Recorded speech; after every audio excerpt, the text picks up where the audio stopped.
It's God. It's God. It's God. Well. Look at who we got in the house today, y'all. The Assyrian Encyclopedia himself decided to grace us with his presence. What's going on, Halal Hogan? Sorry, but let me cut down my volume here. I see. What is this, man? Sorry, man. I got too much noise in the background. Yeah, but you're good, though. Yeah, because I have 3 computer screens on. But it's good to be with you, brother. Good to be here. Lord Jesus, empower you and all the young blood to be the next generation, to destroy all falsehood, all wicked, demonic doctrines. Take every thought captive for the glory of Jesus Christ. Because if the Lord Jesus tarries, you're the next generation. Sam Shamoun cusses people out. Oh, no, they're already starting. Does that upset you? I may have to do another session. And I pray God will purge me because obviously I got my own issues, my own demons, my own flesh to slay by the power of the Spirit. May the Lord not give me what I deserve. May the Lord Jesus give us grace and mercy and wash us in the blood of the Lamb, the Lord Jesus Christ, and purge us by the Holy Spirit in Jesus' name. I got a lot of issues, not a lot of healing and a lot of confession, repentance. But one thing I can tell you, I may have to do a session on this. The biblical basis for insulting blasphemers and spiritual dogs, and I'm going to be G-rated, spiritual prostitutes. I've done it, but I have to do it again because we have a wrong understanding of Christianity. But glory to the Father, glory to the Son, glory to the Holy Spirit in Jesus' name. I'm glad to be with you. I pray you will go to a higher level than all of us and everyone that is the next generation, because I consider you guys the next generation. And may the Lord take you to a higher level, and that we build on the generations before, because that's what happens. We stand on the shoulders of giants, and I don't consider myself a giant. I mean that, but glory to the Father, Son, and Spirit. Now, guys, if you see, I shaved today, so my face is a little swollen. We got him with the clean shave, man. We got it with the clean shave. So today we're going to be diving in, guys, really on the subject of salvation in Islam versus salvation in Christianity. So for the Muslims who are in the chat and you guys want to come up and you want to challenge salvation in Christianity and talk about how it doesn't make sense or if it's incoherent to you, you're more than welcome to come on up. In the meantime, though, I would like for us to lay down the foundation of salvation in Islam. Is there salvation in Islam?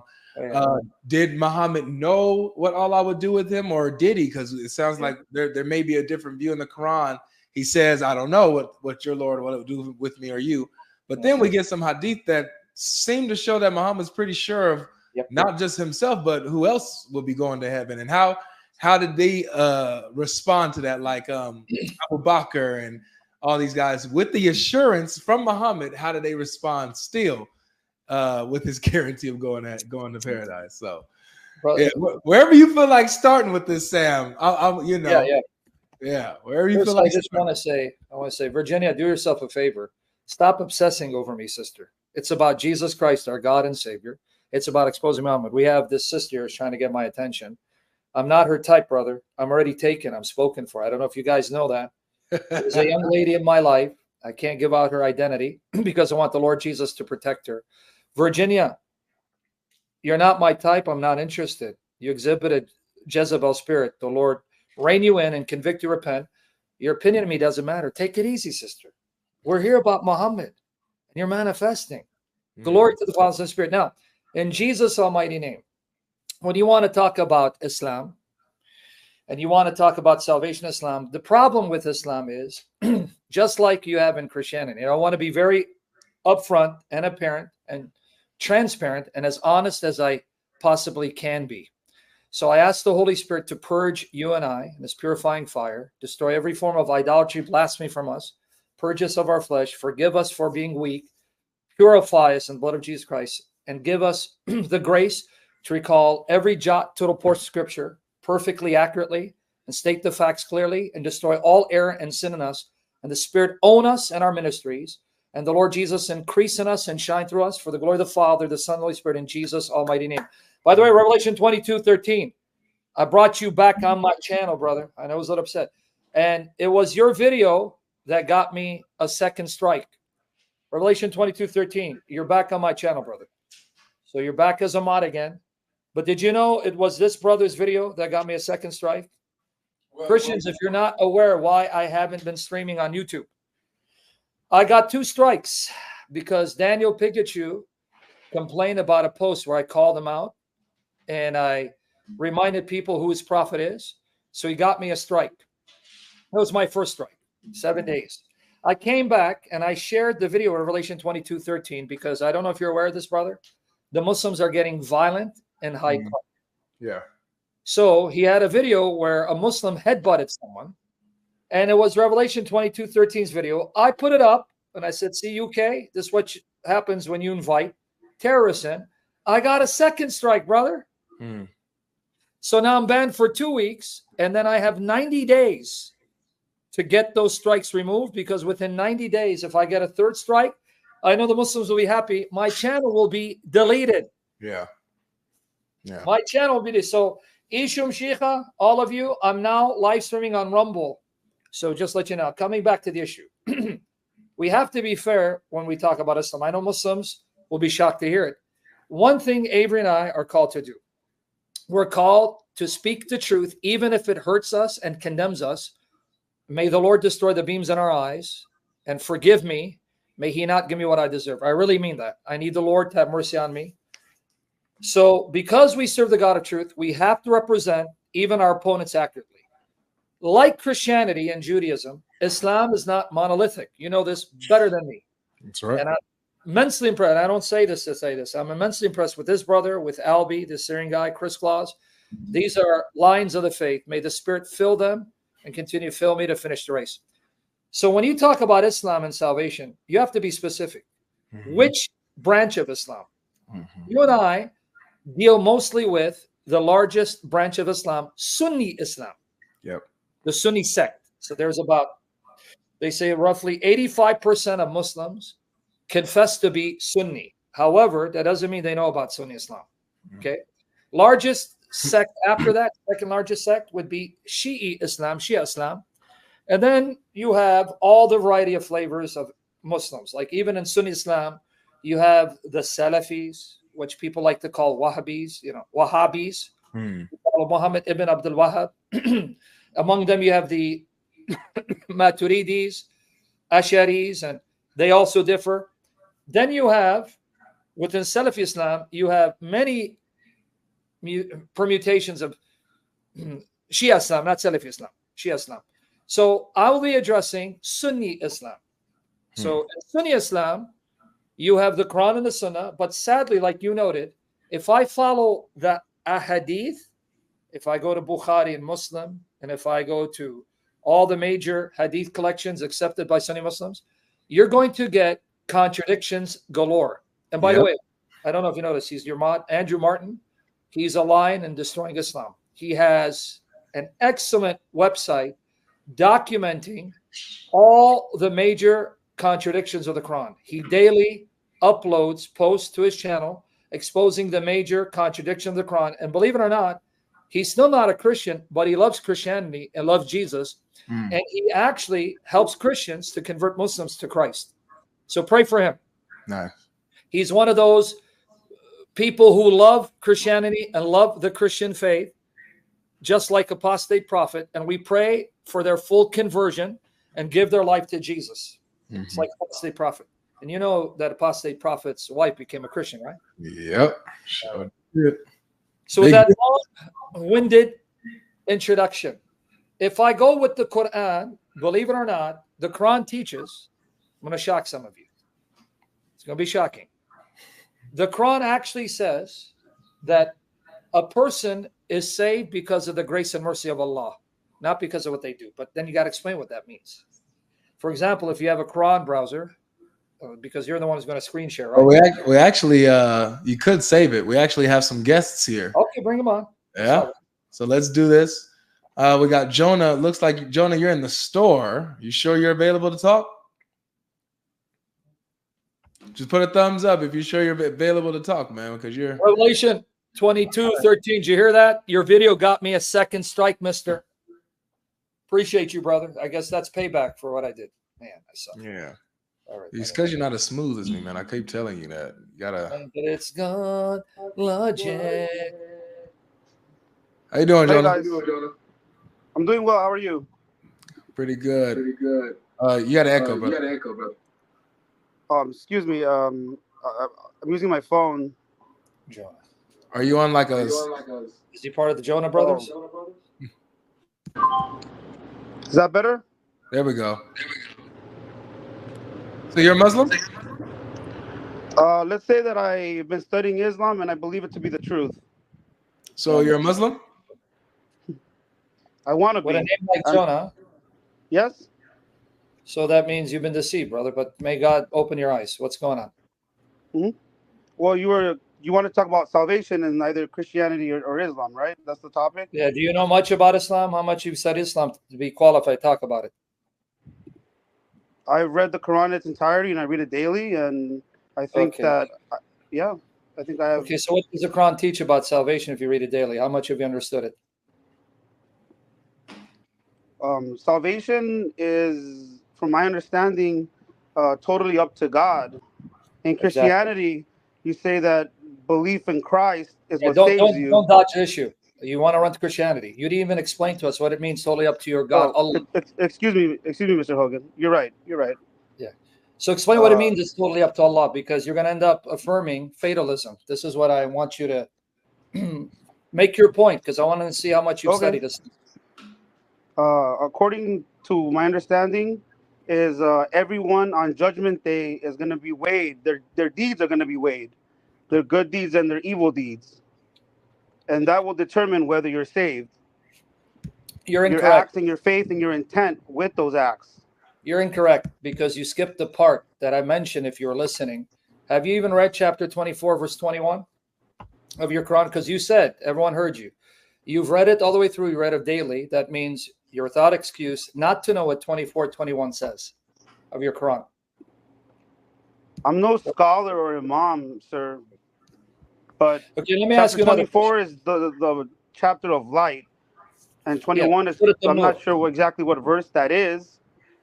Can I ask you a question? Why is it you come up here to want to then debate, and then when I confront you with a challenge, you go, I'm no scholar. If you're not a scholar, then why are you trying to defend Islam? Why? You don't use that excuse. So let's stop the excuse. If you are going to join a call, that means you think you are qualified enough to defend Islam. So don't give that caveat, I'm not a scholar, when your religion gets decimated. Because I'm not a scholar, he's not a scholar. We don't use that as an excuse. But now we're going to show you 24:21 and see that you actually missed the point. Yeah, 24:21. If you want to show it. Yep. Excuse me. Yes, I'm listening. He's going to bring it up for you.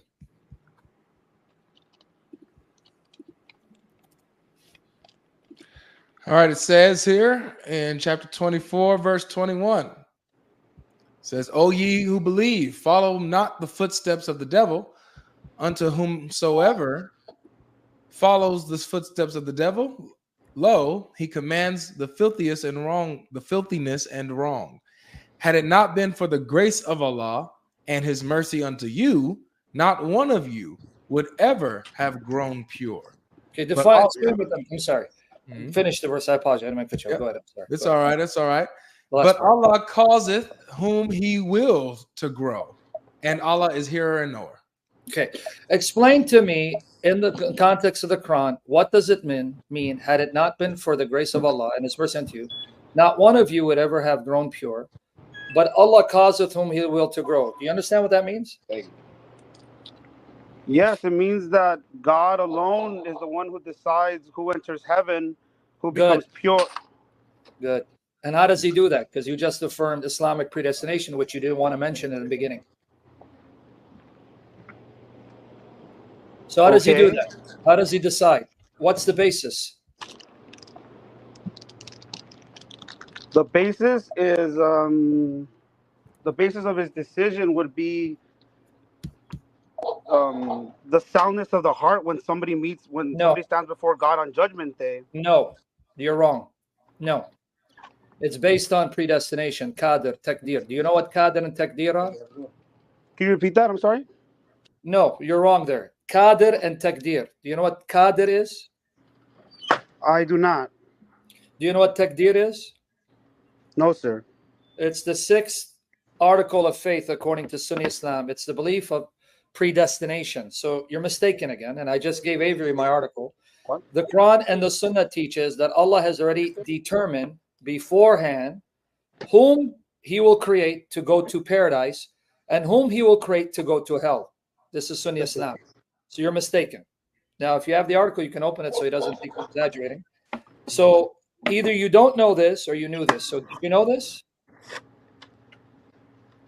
Did you know this is what Islam teaches or no? You go to You're 24. saying there's no such thing as predestination. You want to bet? It's right in front of your eyes. It's according to the Quran and Sunnah. Why are you dare to speak? Do you know the Arabic language? I've only memorized the shortest chapters of the Quran, and I recite them every once in a while. Okay, so how dare you say there is no such thing as predestination when the terms are used? That's not in what, the Quran? sir. That's not what I said. I said, I had said that. Excuse me, I'm a little nervous. It's the first time actually discussing things. I don't want to be. It's not about right or wrong for me. It's about. Let me, if I could finish. Like, I believe that God reveals Himself to each individual differently, depending on the purity of their heart. You know, like I don't believe that I chose Islam. I believe God chose Islam for me. That's As though predestination. he chose Christianity for you and your friend, GodLogic. Like, Yeah. you know, based on His wisdom and knowledge that only He knows about Okay. you, who you So are, you and knew what this, you right? want out of life. But wait, so you knew this? Because you just admit you knew about Islamic predestination. Because notice what you just said. I want everyone to hear this. I'm glad they're hearing this. You just admit Allah decides when I become Christian, you become Muslim, right? Right? You Repeat just that. admit that. I know you're busy at work. Maybe you want to come, but you just admit to everyone, Allah decides I become Christian, you become Muslim. Hold on, Jonah, are you available for this, or should we wait till you're not busy? Yeah, he's not listening. Yeah. No, I really want to discuss this with you guys. I just got to get a couple of things. I'm listening. Okay, so did you hear what my question was? I don't know what to do, brother. This guy's Yeah, Jonah, it looks like you're probably at work. Try to hit us up when you're done. All right. yeah. Call us Okay. back. Continue this All right. Sorry, conversation. guys. That's All right. Now, as you bring up, before you bring up next, I want everyone to understand. He actually understood qadr and taqdir. He admitted it. So let me explain before you bring the next person. Sunni Islam, the Shia Islam were influenced by the Mutazilites, so they're more free willers, right? So that's why I say, like in Islam, like Christianity. In Christianity, you have your Calvinists. In Islam, you have your Sunni Muslims. And then you have, like in Christianity, you have those who believe in free will, whether Arminians, Provisionists, open theists, Catholics, Orthodox. You have that in Islam. Sunni Islam teaches fatalism, and I've documented this. You have the article. I'll go through the Quranic references and hadith. The 6th article of faith. Sunni Muslims, you know this. There are 6 articles. You have to believe in the divine decree, good and evil, all of it. That's the 6 articles in Islam, not 5. There are 6. The 6th article of faith is you must affirm qadr, taqdir, divine decree, good and evil, meaning you must believe Allah already preordained, predestined all the good and evil, everything taking place in creation. This is in Sunni Islam. Shia Islam is different. So I want the Muslims to come up here, if they're Sunni Muslims, to at least admit this is what their teaching is. That's the first part of salvation. According to Islam, 24:21, and the context of the Quran and the sound traditions attributed to Muhammad, the mercy of Allah cashes out to this. Let me make the point quickly. Allah decides before creation, I'm going to create Avery for Jannah, or I'm going to create Avery for hell. So then he creates Avery. Then Allah will work in Avery's life to end up doing the things that he's predestined for. In other words, if he's predestined for paradise, Allah will then move him to do the deeds, meriting paradise. So when he stands before Allah, Allah will then reward him with paradise. But it was all predestined. On the other hand, if Allah determined that Avery would be a denizen of hell, Allah will then work in Avery's life in such a way that he ends up doing the deeds worthy of hell, so that when Allah judges him, he will then condemn him for those actions, making him worthy of hellfire, even though Allah predestined him to do it. It's predestined. In fact, it's in my article. Well, anyway, you want to bring up a caller before we go to the article? I'll tell you what. Yeah, definitely. All right, so next we're going to bring up Sim. Sim, come on up. How are you? No, that's not based on his knowledge of you. Stop it, Yusuf Asim. I got the ahadith. Don't lie to me, man. It's right here in front of my eyes. Don't lie to us, man. We got it right up. Sim. Sim Vestgens. Going once. Going twice.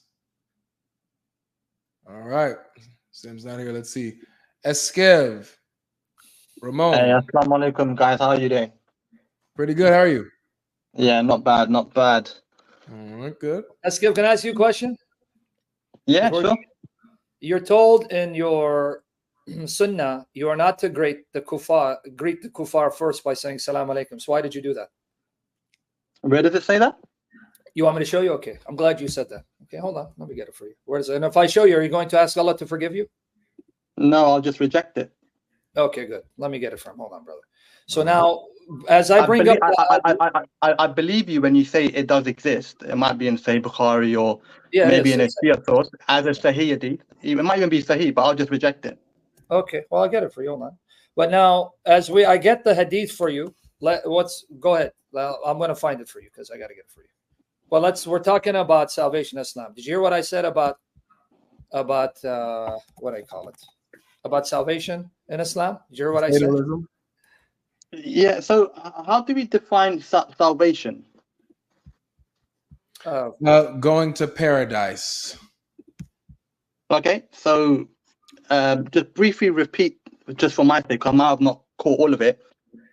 When you say going to paradise, as in what is my view on going to paradise based on the Quran?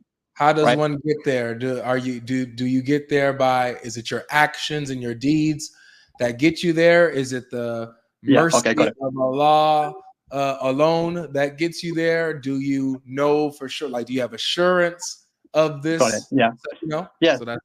So So basically, it's your belief that you have, it's your actions that you do, and with, of course, the mercy of Allah, because He's all forgiving and merciful. So a combination of those will essentially help you get into heaven or hell. Repeat that part again. What you did. Repeat what? How do you get them? By the way, I sent you the link where I quote Al-Adab al-Mufrad al-Bukhari as well as Ibn Kathir, is Tafsir on 929. But we'll show you where you're not supposed to greet us first. But wait, how did you define salvation? So based on the belief that you have around God, it also depends on your deeds that you've done throughout this life, whether they be good or bad. Yeah. And also it's dependent on, obviously, the mercy of God, because He's most merciful. So a combination of those factors and perhaps some others, but I think they're perhaps the main ones. Okay. So now let's go back to the necessary foundation. By the way, if you do command that, put the word narrow. All right. And it'll take you right there, narrow. That's okay. Coming back to the issue. Can you explain to me what qadr is? Now, Yusuf, stop acting brave in the comment section, buddy. You say I'm in my mommy's kitchen. Do you confuse my kitchen with your mother's kitchen? Take it easy, buddy. Yeah, Yusuf, you'll be up soon. We'll be up soon. Don't manifest. Okay, what is qadr takdir? If you do command that, put narrow. All right. No, I've not heard of these 10 before. Okay, well, let me explain. You're Sunni, I'm assuming? No. What are you?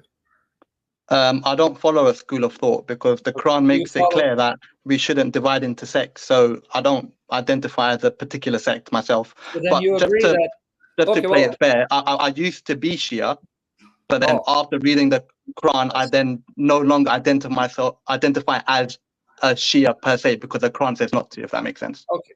Well, I'm glad. See, I just told you that Sunni Muslims believe in qada taqdir. You would have a different understanding. But coming to the issue, even though you don't identify as Shia, do you still believe Ali should have been the first caliph? Whether it was Hazrat Ali or Hazrat Abu Bakr, You don't care? It doesn't matter. You know, it could have been any. It doesn't really matter because Well, it matters. the Quran.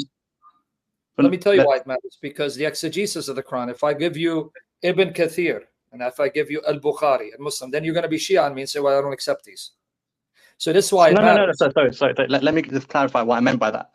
The Quran doesn't dictate who was the next successor after the Prophet Muhammad, right? It doesn't make it clear.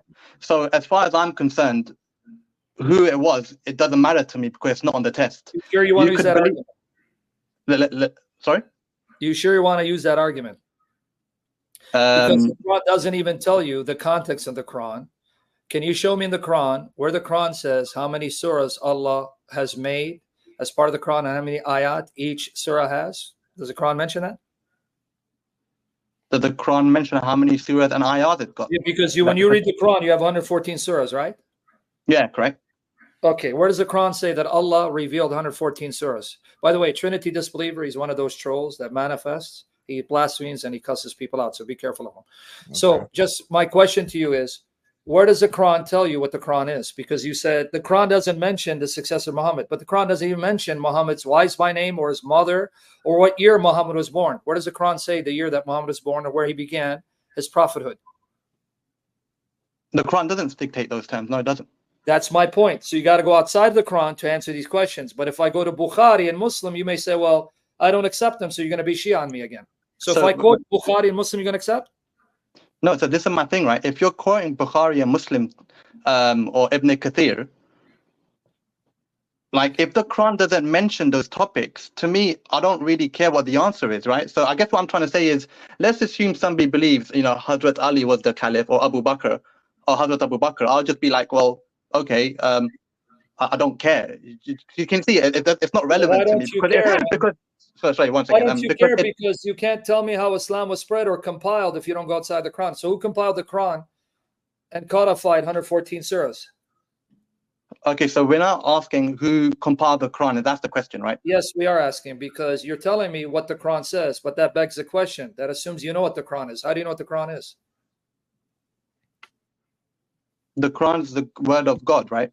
How do you know what the Quran is? I didn't ask you that you believe the Quran is the word of God. You picked up a book. Someone gave you an Arabic Quran, says this is the Quran. But I want to know, how do you know that is the Quran that Allah sent down to Muhammad? And when did he send it out to Muhammad? Can you answer this from the Quran?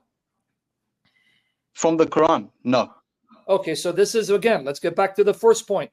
So now you need to go outside of the Quran to then make sense of what these ayat mean, unless you're a scholar. Are you an alim? No. That's where I disagree. Wait, that's where I disagree.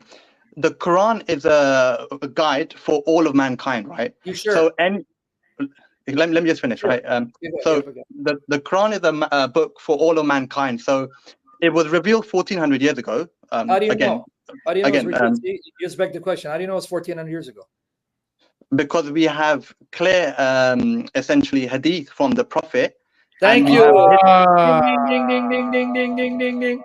See, you just came back to the point I was trying to get you to make 10 minutes ago. The hadith told you, right? Okay, yeah. So the so the hadith. So there's hadith. So there's hadith from our companions who memorized the Quran. Whose companions? What companions? Hazrat Abu Bakr, Umar, Usman. So you do go with the Sunni hadith. That's all I wanted to know. That's it. Okay. Yes. So yeah. Okay. I see where you're coming from now. So just to clarify the position is all right. There are certain hadith I have to take from the companions. For example, how we pray, right? The Quran doesn't say how we pray. So I have to pray a certain way, right? That will only come from the hadith. So yeah, I am relying on the hadith, how to pray, but I don't need to be reliant on the hadith in terms of who the next successor is, because it's not, this next successor isn't even mentioned in the Quran, so it's not important, if that makes sense. Yeah, we're going to the Khilafah, but that's another issue. But yes, no, you need that to tell you who then expanded Islam, yes, and how was Islam spread. So, but let's come back. That's all I wanted you to come to. Yeah. Okay, yeah, we agree, yeah. Okay, so now we finally came to the point, folks, because when I then quote ayat of the Quran and I quote, let's say, a hadith, he's on board with me. That was it. Okay, so now, according to the Quran, you cannot believe unless Allah predestined for you. So I cannot be a Muslim unless Allah predestined this for me. That's in the Quran, and then the ahadith solidifies that point. So are you aware of this? So what's the ayah from the Quran you're using? Yes, open up my article, brother. Open up the article if you can. Which one? The one that you sent me? Predestination. Yes, predestination. All right. Okay. If you open up my article on predestination, right there, let's go there. Hold on one second. Let me open up my too. Well, I don't think I need to open up mine. You got it, right? Okay. Yeah, I got it. It's on the screen. Now, skip the part on Quran and human choice. Go to the part where it's predestination. This is all in the article. He sent you the link.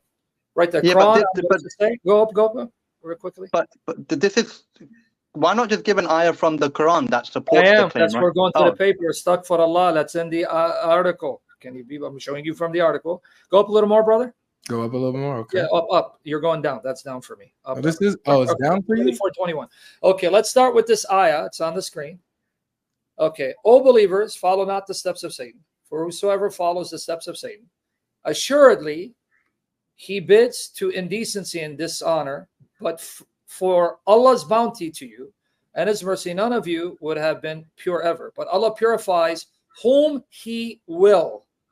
And Allah's all hearing, all knowing. So here in this ayah, Allah has to choose and decide to purify anyone, and he decides whom he will purify. So what does that mean? So I interpret that as, but for Allah's bounty to you and his mercy, not one of us would have ever been pure, ever. But Allah purifies whom he wills. Okay, so when I read that, what I would conclude is guidance comes essentially from Allah, right? So if your heart is sealed and you're not looking for the truth, you'll never find the truth. But if you are actively looking for the truth, God will guide you to the truth. That's not what the Quran says, by the way. The Quran doesn't say... That's not what this ayah says, or the Quran? Ayah or the Quran? No, because you gave me your interpretation, and your interpretation is correct. That's why I wanted to know how you interpret it. You interpret it incorrectly. And I'm going to show you from other ayat. The Quran doesn't say that if you open up your heart, Allah guides you. No, it says Allah guides whom he wills and misguides whom he wills. Yeah. And you cannot will to believe if it's not from Allah. Okay. That's the Quran teaches the exact opposite. So if, for example, we were to take perhaps the literal sense where, God is saying, right, he guides who he wants and he misguides who he wants. Same like in Surah Fatiha, right, when we say guide us and don't guide us. What we're basically saying is God has already created man with the intention of sending them to heaven or hell beforehand, right? So say it again. God has what? Go down to chapter 10, verse 99. You're going to see it. Keep going down, brother. So Allah has done what? So if you were to interpret that literally, then someone will say, well, in that case, somebody created you or me, knowing this person is going to go hell or heaven. In that case, what's the point creating him? Because God knows what's going to happen anyway, right? No, that's not the argument. The argument is that Allah has already created people to send to hell and created people for paradise. Yeah, so ultimately, yeah, of course, that's why we've been created. We will eventually go to heaven or paradise. That's no, fine. That's not what I'm saying. That's what you think I said. No, I didn't say that. I'm going to say it again. Okay. According to the Quran, Allah has already chosen to create people to bring into paradise out of his own free will, and created people to destroy in hell out of his own free will. It has nothing to do with Allah knowing what you're going to do. And here, read for me. So I guess what we're saying.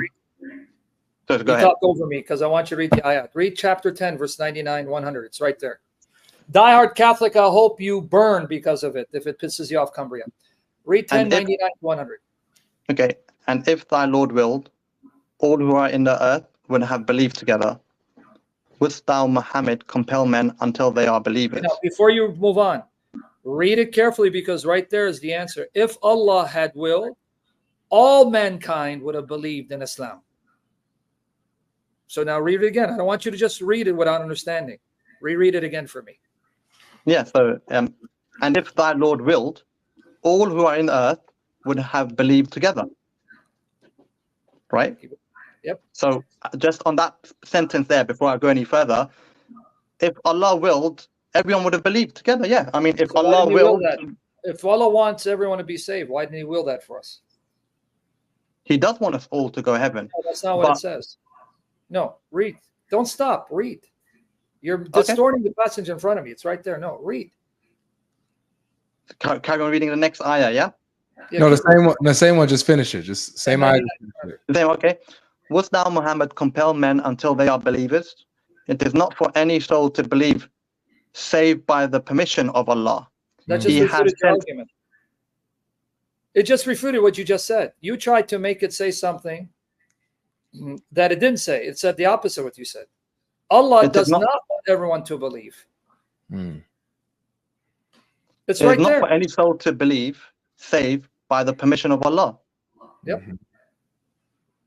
You got it right there. I mean, it's not black for any soul to believe.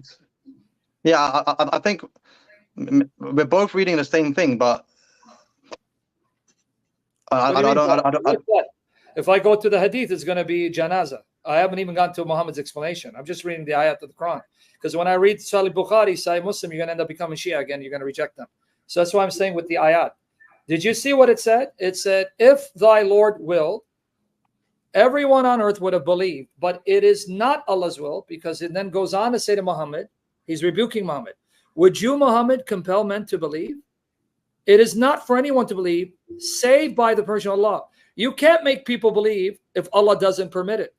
In other words, Allah hasn't willed it for everyone to believe. Now that's just 1099 and 100. What we have to realize, right, is that as humans, we've been given free will. Not according to the Quran. No, that's what I'm saying, right? We clearly have been given free will. No, I mean, we clearly have not, according to your Quran. You're not Allah, you're not the messenger. I'm telling you, if you're a Muslim, your Quran says no. No, but the Quran also said, if you look at the other ayahs, we can do good deeds and bad deeds, right? No, you cannot unless Allah permits it. That's the whole point. If you read the Quran holistically and you read the Quran in context. No. What we're saying. Can you read 76, 29 to 31? Because you're arguing with me and I'm giving. Now notice who's giving ayat of the Quran. The Christian, not the Muslim. Now read 76, 29, 31. Let's see who's right. Read the next one. You're giving me ayahs from the Quran, right? That's fine, and that's a good thing. But obviously, there are other ayahs in the Quran that say we have given man. Can you read the next passage? If you say there are other ayahs and you're saying there are contradictions in your Quran, and we agree, can you just read 76? They're not necessarily contradictions per se. Let me just finish. 76, right? 31. Listen, I understand it's your platform, right? But I've come on as a respectful guest, right? And I'm trying to have a proper dialogue. So instead of just rushing, let's get the sympathy. I'll read it for you because you're too scared of your Quran. Verily, this is an admonition. So whoever wills, these are the ayah you think prove your case. Whoever wills, let him take a path to his Lord. But you cannot will unless Allah wills. See, that destroyed all the other passages that you think prove free will. Because let me read it again. Verily, this is an admonition. So whoever will, see, free will, choose. Let him take a path to his Lord. But you cannot will unless Allah wills. Verily, Allah is ever all-knowing, all-wise. He will admit to his mercy whom he wills. But the wrongdoers, for them he has prepared a grievous penalty. This is why I say you can quote 5 million passages, believe and forgive. But when I read it in the context, here it tells you, well, you will not desire to believe and do good if Allah hasn't desired it for you. Let me read it again in case you missed it. Verily, this is an admonition. So whoever wills, see, free will, whoever wills, let him take a path to his Lord. But you cannot will unless Allah wills. So I can't even desire to believe and do good if Allah hasn't chosen that for me. That's why it says Allah will admit to his mercy whom he wills. It's all about Allah. Yeah. Now let me read the other passage because you don't want to read your Quran. And then if I go to Hadith, we're going to have a few of that. 81, 28 to 29. 81, 28, 29. To whomsoever among you who wills, there's those passages you're referring to. See, if you will, if you choose, walk straight. and you will not unless it be that Allah wills. Okay, so stop telling me about verses that say, if you so will, and if you believe and do good. Because the Quran says, only those whom Allah has chosen to believe will desire and believe and do good. That's predestination. Do I need to give you more ayat, or this is clear? Deal with these for me. No, you've given me eyes, but like I said before, I'll make my point that I've come on the show to have a conversation, right? And there will be some back and forth, right? But just give me some time so I can give my 2 pence in, right? I think it's only fair. So yeah, I'm not denying what those ayahs are saying, and I can see why you're interpreting them like that. But what I'm also saying is that there are other ayahs in the Quran that say, if you do good deeds, you'll go heaven. Let me finish. If you do bad deeds, I know, but you're saying that the good deeds that we do are already predetermined because God's making us do those good deeds, right? Yes. And the bad deeds we're doing, they're already predetermined. God's making us do bad deeds, right? But that's what I'm saying, that clearly if I decide to stand up now, you're saying God's making me stand up. I came on this platform because I wanted to. No, it's not because it was pre-written for me that I was going to do that. Sam, just because open it up again for him, because I'll open it up, but let me just say this, because it sounds like, Sam, he's basing his interpretation of the Quran with what he is observing in reality. And he's presupposing that that reality lines up with, or the Quran, and he's trying to force it to fit with reality when it actually doesn't, and that's the problem. You're saying in reality you have free will. In reality, you can stand up and do good or bad as your free will. However, the Quran doesn't line up with reality, dude. That's the problem. That's what makes this false. But I'll open it up again. I just wanted to. Yeah, well, let's look at the other ayah, because you see, everyone got in the comment section. No, dude. You only came on the platform because Allah willed it for you. So you're still not getting it. Now, in case you want more. No. So just on that note, right? So God knows I'm going to be coming on the platform. Oh, that's not what it says. Let me finish. So God knows, for example, I was going to come on this platform. However, him knowing that doesn't affect my decision to come onto it. If that makes sense. That's the argument, brother. Okay, let me repeat it for the 10th time, which you are evading, like the bubonic plague. That's not what the Quran teaches. Let me repeat it, because now we're going to read the next ayah in the hadith that says, you are either ignorant of Islam or you're lying to me, but I'm going to give you the benefit of the doubt. You're ignorant of Islam. That's not what the Quran teaches or Muhammad taught. Muhammad taught, the Quran says, that you came on the platform not because Allah knew you did, because he predestined you to come on the platform. So now let me give you more Quranic ayat, which you haven't been doing in your explanation. 91:8. Can you read that for us?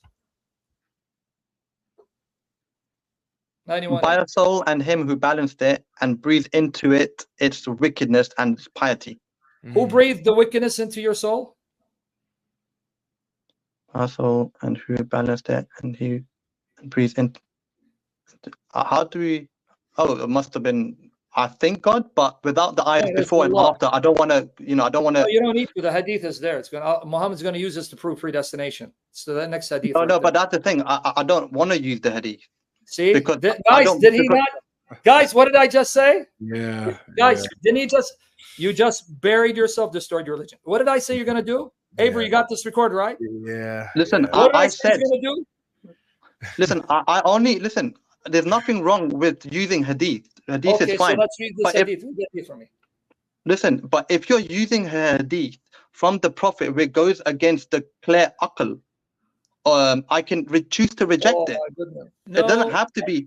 The point of the Quran, right, that is meant to be quite easy and straightforward to understand, and you don't really need a hadith to explain a lot of the ayahs, right? So I'm not against hadith. Hadith work, but so then read this hadith for me. Read it for me if you're not against it. Sahih Muslim book there, because you're doing a lot of preaching. This is not khutbah Friday, Jama prayer where you do preaching. Preach to Muslims. Read for me. What's the other guy's name? You said it's Avery, right? Yeah, that's me.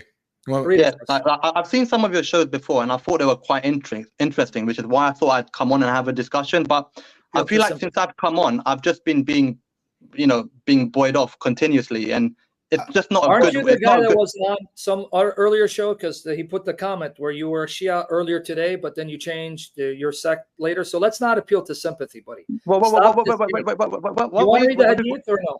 you want to I'm read just that? saying. Listen, can I just finish making my point before you cut me off?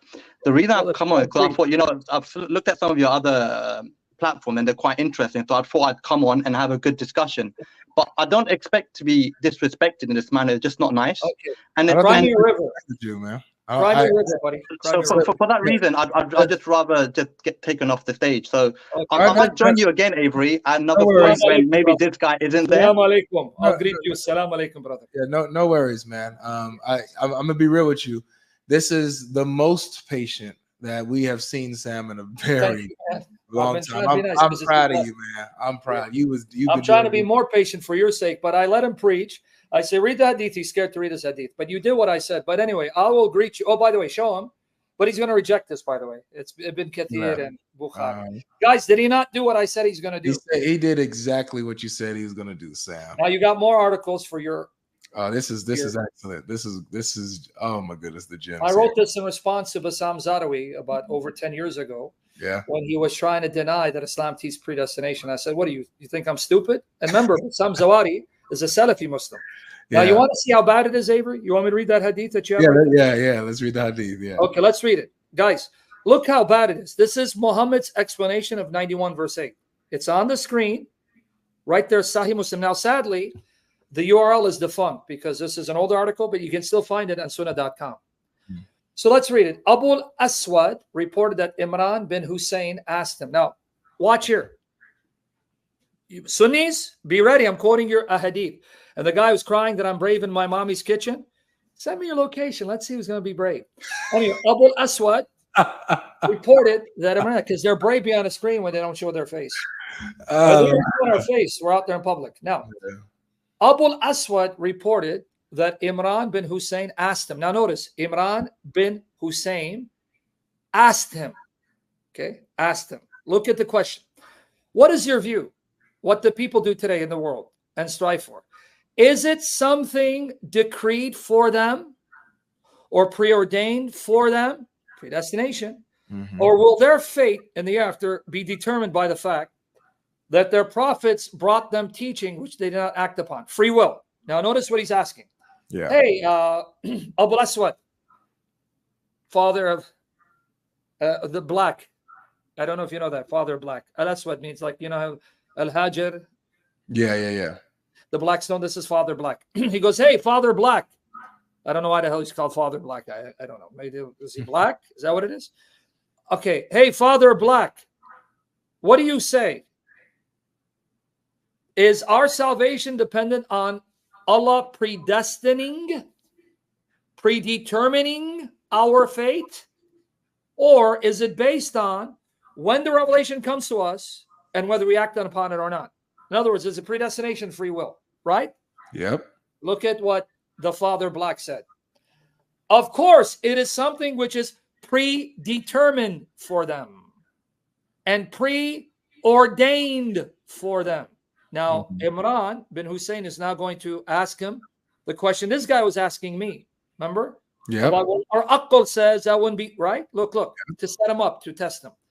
He said, then would it not be an injustice to punish them? That's the aql, meaning reasoning. Now, look at the reaction of the Muslim. I felt greatly disturbed because of that and said, everything is created by Allah and lies in his power, even him coming on the platform. He would not be questioned as to what he does, but they would be questioned. Now, Imran bin Hussein lets the cat out of the bag. He said to him, may Allah have mercy upon you. I did not mean to ask you, but for testing your intelligence. Because he agrees. Now look what he's going to say. Now, guys, Imran bin Hussein, look what he's going to say. Imran bin Hussein. Okay, look what he's going to say. Two men of the tribe of Muzayna came to Allah's messenger and said, Allah's messenger, what is your opinion that the people do in the world and strive for? Is it something decreed for them? Now, who's going to answer? Allah's messenger, you Sunnis. So don't come here and tell me it's free will if you're a Sunni. If you're a Quran-only Muslim, we can talk. Something preordained from them, and will their fate in the hereafter be determined by the fact that their prophets brought them teachings which they did not act upon, and thus they became deserving of punishment. Now look, Muhammad's answer, Sunni Muslims. Thereupon he said, of course, it happens as it is decreed by destiny and preordained for them. And this view is confirmed. And he quotes chapter 91, verse 8. This is confirmed by this verse of the book of Allah, the exalted and glorious. Consider the soul and him who made it perfect and breathed into it its sin and its piety. Wow. And is this Sahih? Yep. Sahih Muslim. And that's one of many hadiths. Oh, we got a lot more. You have Bro, let me give y'all, because I gave y'all the article. Oh, dang, I didn't know. Yeah, now you go to what you do is copy and paste just one of the words and then put it on sunnah.com, will show up. Okay, let's copy and paste the section, will pop up. Sahih Muslim. Yep. And then it's going to pop up. Sahih Muslim, book 33, number 6406. Yeah, because remember, the URL is defunct. This was an old one. Right. So there you go. Yep. So buddy, I don't want you to preach, man. Just tell me. Right? Just tell me if, you agree with this. If not, then you're not a Muslim, or at least not a Sunni Muslim. That's it. That's it, man. Why you gotta? I'm quoting your sources accurately. I'm not misquoting. Here's the actual hadith, ladies and gentlemen. Here's the actual hadith right here. That's good stuff. All right, there's somebody I want to get to though. There's right, bring him up, brother. What do you want to do? I'm following your lead. We can talk about anything, and we haven't even gotten to Muhammad's. Yeah, exactly. That's what I'm saying. So if you want to go to that next, we can do that. Was Muhammad sir? All right.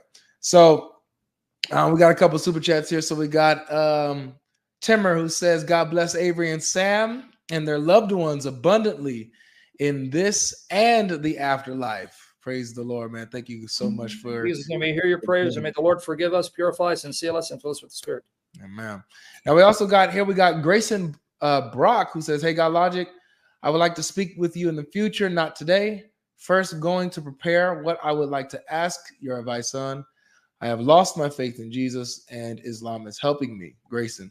Now, I don't know if you've seen Sam, but this was the young guy who's been like for a second it was like going everywhere that he was looking into Islam and stuff like that. He was on Hamza's Den and stuff, and well, let him come back and talk. We can answer his questions there.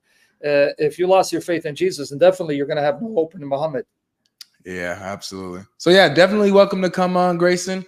Thanks for the super chat, bro. You're welcome anytime, man. When you feel ready to have the discussion. All right. And you can always contact me Skype. I'll go live with you, friend. So Grayson, if you want to come live, I'll make a special session for you.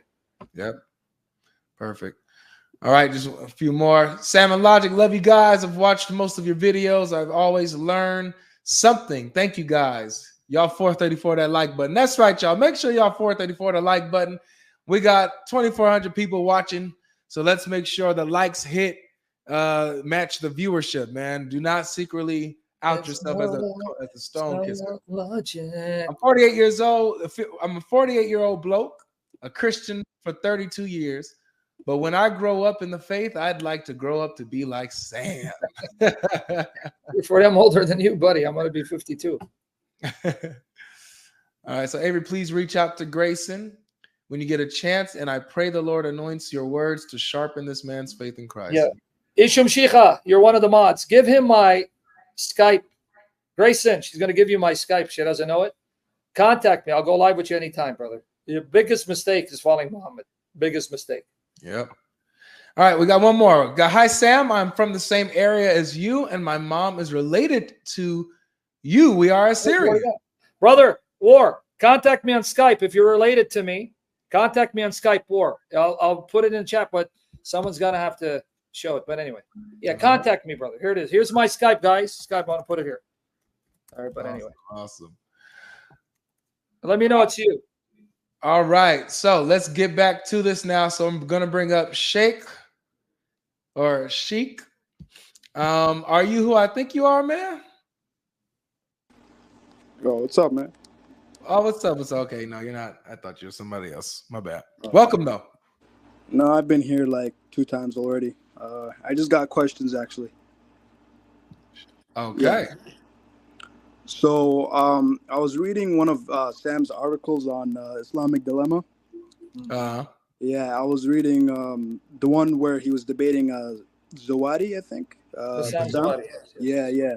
They were going back and forth on the article. Yep, I'm glad you're reading those. Yeah.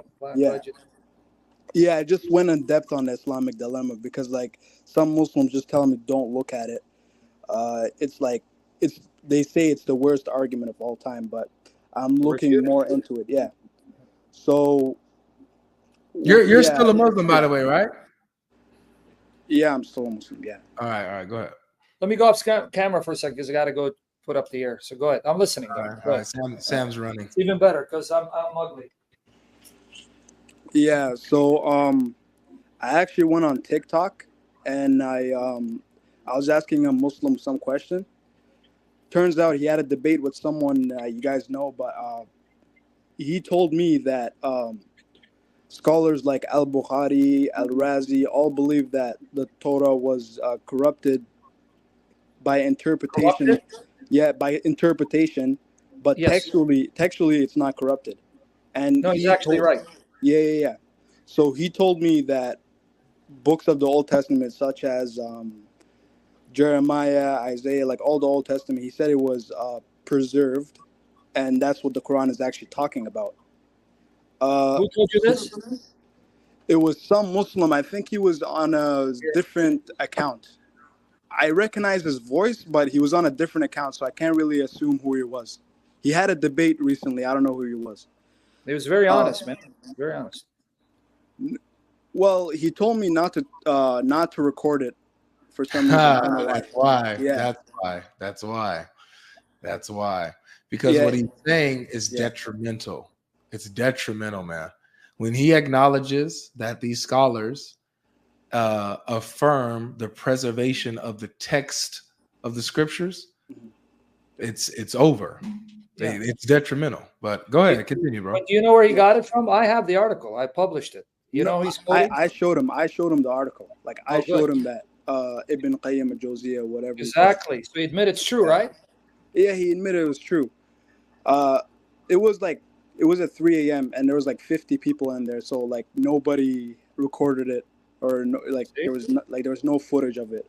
But I told him a question. It was like in Surah 7:157, the Torah and Injil that was written. The Prophet was written in these books, right? Which Torah and Injil was the Quran talking about? He said the Torah and Injil that was with the Jews and Christians during the time. So I told him which Torah. So he said the Old Testament, the books that he quoted, that he said that it was preserved. So basically the Old Testament. And then I went to the Injil. I told him which books of the Injil are preserved here, right?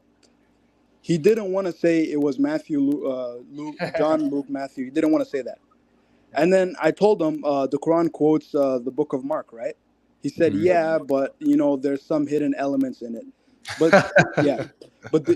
he didn't want to touch the topic of the Injil, but the Torah, he was kind of being honest about it. He was saying that like, these are preserved during the time of the Prophet because it says it. I also talked about Ibn Abbas. I'm impressed. You've read a lot of my material because a lot of people don't know. You've read my material because I've heard no other Christian. I'm not trying to toot my horn, by the way. No other Christian knows, or I've never heard a Christian mention this, that the Quran actually quotes the Gospel of Mark as the Gospel. It's in chapter 48, verse 29 of the Quran. So you must have been reading a lot of my articles, huh? Yeah, I read a lot of your articles. I just look into it like on my free time, see what's up. I also mentioned the hadith of Al-Bukhari quoting Ibn Abbas saying the Torah is corrupted. I told him, what does Al-Bukhari think in the hadith? Exactly. Well, he said Al-Bukhari believes that it was through interpretation, but not textually. And then I was like, oh, okay, all right. So the person that's quoting this is saying it's interpretationally corrupted, right? I was like, okay. All right, okay. Then I just asked him a bunch of questions. I told him I'm going to come back and I'm going to ask him about Jesus' resurrection and Surah 61, verse 14. Surah 61 verse 6 and all that. Yeah. I was honestly I was shocked because I spoke to you before this, and you told me about Ibn Qayyim al-Jawziyah and what he think, and all about like the hadith, like for example Al-Razi and all of them. So I actually went up to him and told him, yo, this is look at what Ibn Qayyim al-Jawziyah said. Is this true? And then he kind of admitted 95% of the thing other than the Injil part. Yeah. Amazing. Guys, if you guys don't know what he's talking about, and I'm going to tell you, again, answering the Islam.info, you guys got to download the articles because we don't know how long these websites will be running. God forbid they shut down. May they stay for 20 years. But Lord willing, you should download the articles in case they're removed from the site because we're going to lose all these articles. Now, the article he's talking about is one that I published. Why? Because Bassam Zawadi made a mistake. I'm going to tell you what Bassam Zawadi's mistake was. He mentioned somewhere, because I used to, just to give you a little background what this young brother in humanity is talking about. Prior to YouTube and live streaming, we didn't have that. In 1999, when the internet first caught on, everything was written refutation. You'd have to write a response to another website, and they'd write a response, and you'd write a response. We go back and forth. So Bassam Zawadi made a mistake. He mentioned one of the teachers at an Islamic, I believe it's university. I even name the Muslim who translated, Dr. Walid Basyuni. It's in my article. I sent him the link. If he wants to open up the page, he can, but I'm sending it to you in the chat. You guys got it right here. It's right here. Okay. Now, he was trying to tell Dr. Walid Basyuni, this must be incorrect. He goes, no, it's not. This is Ibn Qayyim al-Jawziyah. And he gave the reference, and he gave the Arabic, and guess what I did? I copy and pasted it, and I saved it. So I got it in Arabic because he quoted in Arabic, and I got a brother in Christ to translate it. Mutih al-Fadi. And it's right there. So I sent you a link in private if you want to show it to them. All right. Finally. Wait, I don't see the link. I thought I sent it to you in private, brother. Hold on. Oh, No, I'm sorry. I apologize. Here it goes. All right, that's it right there. You get it? Oh, I thought I did. Let me go down. There it goes, right there. Okay, now guys, watch. This is the article. This is the article. All right, so I'm bring it up. Yep, just loading it up. Okay. Yeah. It's in here. Now, did you hear what this young brother in humanity said? The Muslim had to admit, yes, this is authentic. Yes, this is true. Yes, it's not a lie. Yes, Al-Bukhari believed the books of Allah, which will be torn Injil, are uncorrupt. So did Al-Razi. So did others. In fact, Ibn Qayyim al-Jawziyah stated there are three views regarding the Torah's preservation. He goes, there's one view that says it's corrupted, right? But then he says there's a second view that says it's uncorrupted. And then that second view gives evidence. It's in the article. Yep. So I got it right here. Where you want me to? Right there. That's the article. Right here. The second view gives evidence. And then he says there's a third view that says there are only minor modifications, but it's been substantially preserved. And he says that was the view of his teacher because Ibn Qayyim is the disciple of Ibn Taymiyyah. So notice which view gives evidence? The view that says the Torah cannot be corrupted. The Torah is incorruptible. And then they give their ayat. And he mentions who? Razi says it. Imam al-Bukhari said it, right? And then on top of that, they quote a verse. It's in the article. Guess what verse they quote to show that the Torah cannot be corrupted? 6:115. 115. Where it says, and none can change the words of Allah. They go, see, on the basis of this ayah, since the Torah is the word of Allah, no one can change the words of Allah. Therefore, Torah cannot be changed. But hold on. The gospel is also the word of Allah. Yeah. So they're using this passage to prove none of Allah's words can be changed, corrupted. And since the Torah is Allah's word, it cannot be changed, cannot be corrupted. But that means neither the Psalms nor the gospel can be corrupted because they're all the words of Allah. And Ibn Qayyim says this was the view of many Muslims. And when is Ibn Qayyim writing? He's writing over 700 years after the death of Muhammad. He's writing around 1400 AD. late 1300, early 1400 AD. That means 700 years later. Muslims, you need to hear this. 700 years later, even the Muslims are not in agreement whether the Bible is corrupt, because all of you to a T say it's corrupted.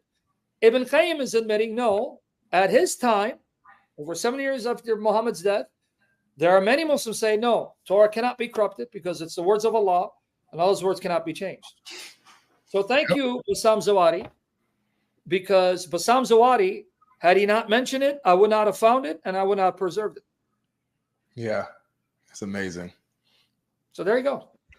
So now, friend, you're hearing the evidence that was hidden from you, and if you had not known of it, they would not have brought it to your attention. So why is it the Muslims, the Muslim who admitted to you, Sheikh, he admitted to you, yes, this is true, and he knew it's true after you gave him the evidence. So why are they hiding this from the Muslims? Honestly, I don't know. Okay, now, if you understand, by admitting the Torah is uncorrupt, you know that means the Quran can't be true, right? Just the Torah, forget the gospel. Well, you know that. Here's the thing, right? I like to research, right? And I like to read articles, like to watch videos. I might come to the conclusion otherwise. So, in my position right now, it's going in your favor, but I'll look into it more. Yeah, but even if you disagree with me about the Torah being preserved, even though Bukhari believed that, Razi believed that, even Ibn Taymiyyah says there's some minor modifications. Notice who's giving evidence for their position. Not the group says it's corrupted. It's a group that says it cannot be corrupted. But let's say it's corrupted. The Torah as we have it today contradicts the Quran. That's just a common fact. I mean, I can give you example after example of example. Yes. Without going to the gospel. I can show you. The Torah as it stands contradicts the Quran. It cannot be from the same source. Yeah, definitely. So you want me to show you examples? No, I already know that. Okay, then you know. All right, so then I don't know what you're waiting for, brother. Come on side the truth. Come home, man. Well, there could be a different book out there saying otherwise, but What other book, man? They're quoting the Quran, 6:115. They're quoting Sunan Abu Dawud. One of the hadith quoted in that article, is the hadith of Sunan Abu Dawud, classified as Hassan, if you find on Darul Salam, where Muhammad is sitting on the pillow, the cushion, and he tells the Jews, bring me your Torah, the copy of the Torah, and he puts it on the cushion saying, this will judge. And he says, I believe you, and him who revealed you. And then Ibn Qayyim said, on the basis of that hadith, those Muslims say, see, he would not have said it if the Torah is corrupted. What other book? They're giving you Quran. But Sam said it was daif, right? I remember him saying. No, Hassan. It's not daif. No. The guy you're debating, Bassam, he said it was daif. Yeah, even though if you go to Darul Salam and you put in pillow and Torah, it'll pop up, and Sunan Abu Dawud, it will say Hassan, good. Yeah. And then on top of that, guys, let me all these Daniel Pikachu's fangirls, guys, don't take my word for it. Go to Standing for Truth. I'm the one who called them out. I'm the one who challenged debate me on 4 topics. I'm the one who said he's running, wearing his wife's robe. I called him out. I have the evidence. And if I'm the coward and that fat pig is the one who's brave, why did he get my post banned and complained and gave me a copyright strike? And don't take my word for it. I know you're his fangirls. Go ask Standing for Truth. I contacted him and said, can you call out Sheikh Porky Pig to debate me on these 4 topics? We're waiting for your hero, Sheikh Porky Pig. Stop manifesting. I'll demolish him and destroy him by the power of Jesus Christ, because Islam is under the feet of Jesus. Jesus is alive. Even according to your tradition, Muhammad is dead. Chapter 39, verse 30, your prophet is dead. But Isa, who you believe is Jesus, is with Allah above the 7 heavens. Live with it. Anyway, brother, if you have any questions, let's discuss it. Yeah. Coincidentally, do you know what the Muslim brother quoted? What did he quote? In 7:157, he quoted Daniel 2, Daniel 7, Song of Solomon 5:16. Excellent. He even quoted the Book of John for some reason. So, guys, understand, he when he brought up the passage to this Muslim, chapter 7, 157, that says the Torah and the Gospels with them that contain a prophecy of the Ummi prophet. He went to chapter 2 of the Quran that talks about the stone that wasn't made with hands, and that's Islam. But even if we go with that as a Prophet Muhammad, how do we know that whoever this is, he's going to be an Ummi? It says the Ummi prophet, unlettered prophet, right? Where does Daniel 2 mention that? Right? And it's not. If you read it, Daniel 2, 34, 35, we did a session, Avery and I, it's on the channel, Daniel 2, 34, 35, and Daniel 2, 44, 45, we did a session showing that kingdom, that stone that wasn't made with hands, will be established during the time of the 4 kingdoms, meaning when you still had Roman power and the other kingdoms that were vanquished still in existence. And it says, then it became a huge mountain, meaning the kingdom would slowly expand and slowly increase until it engulfs the world.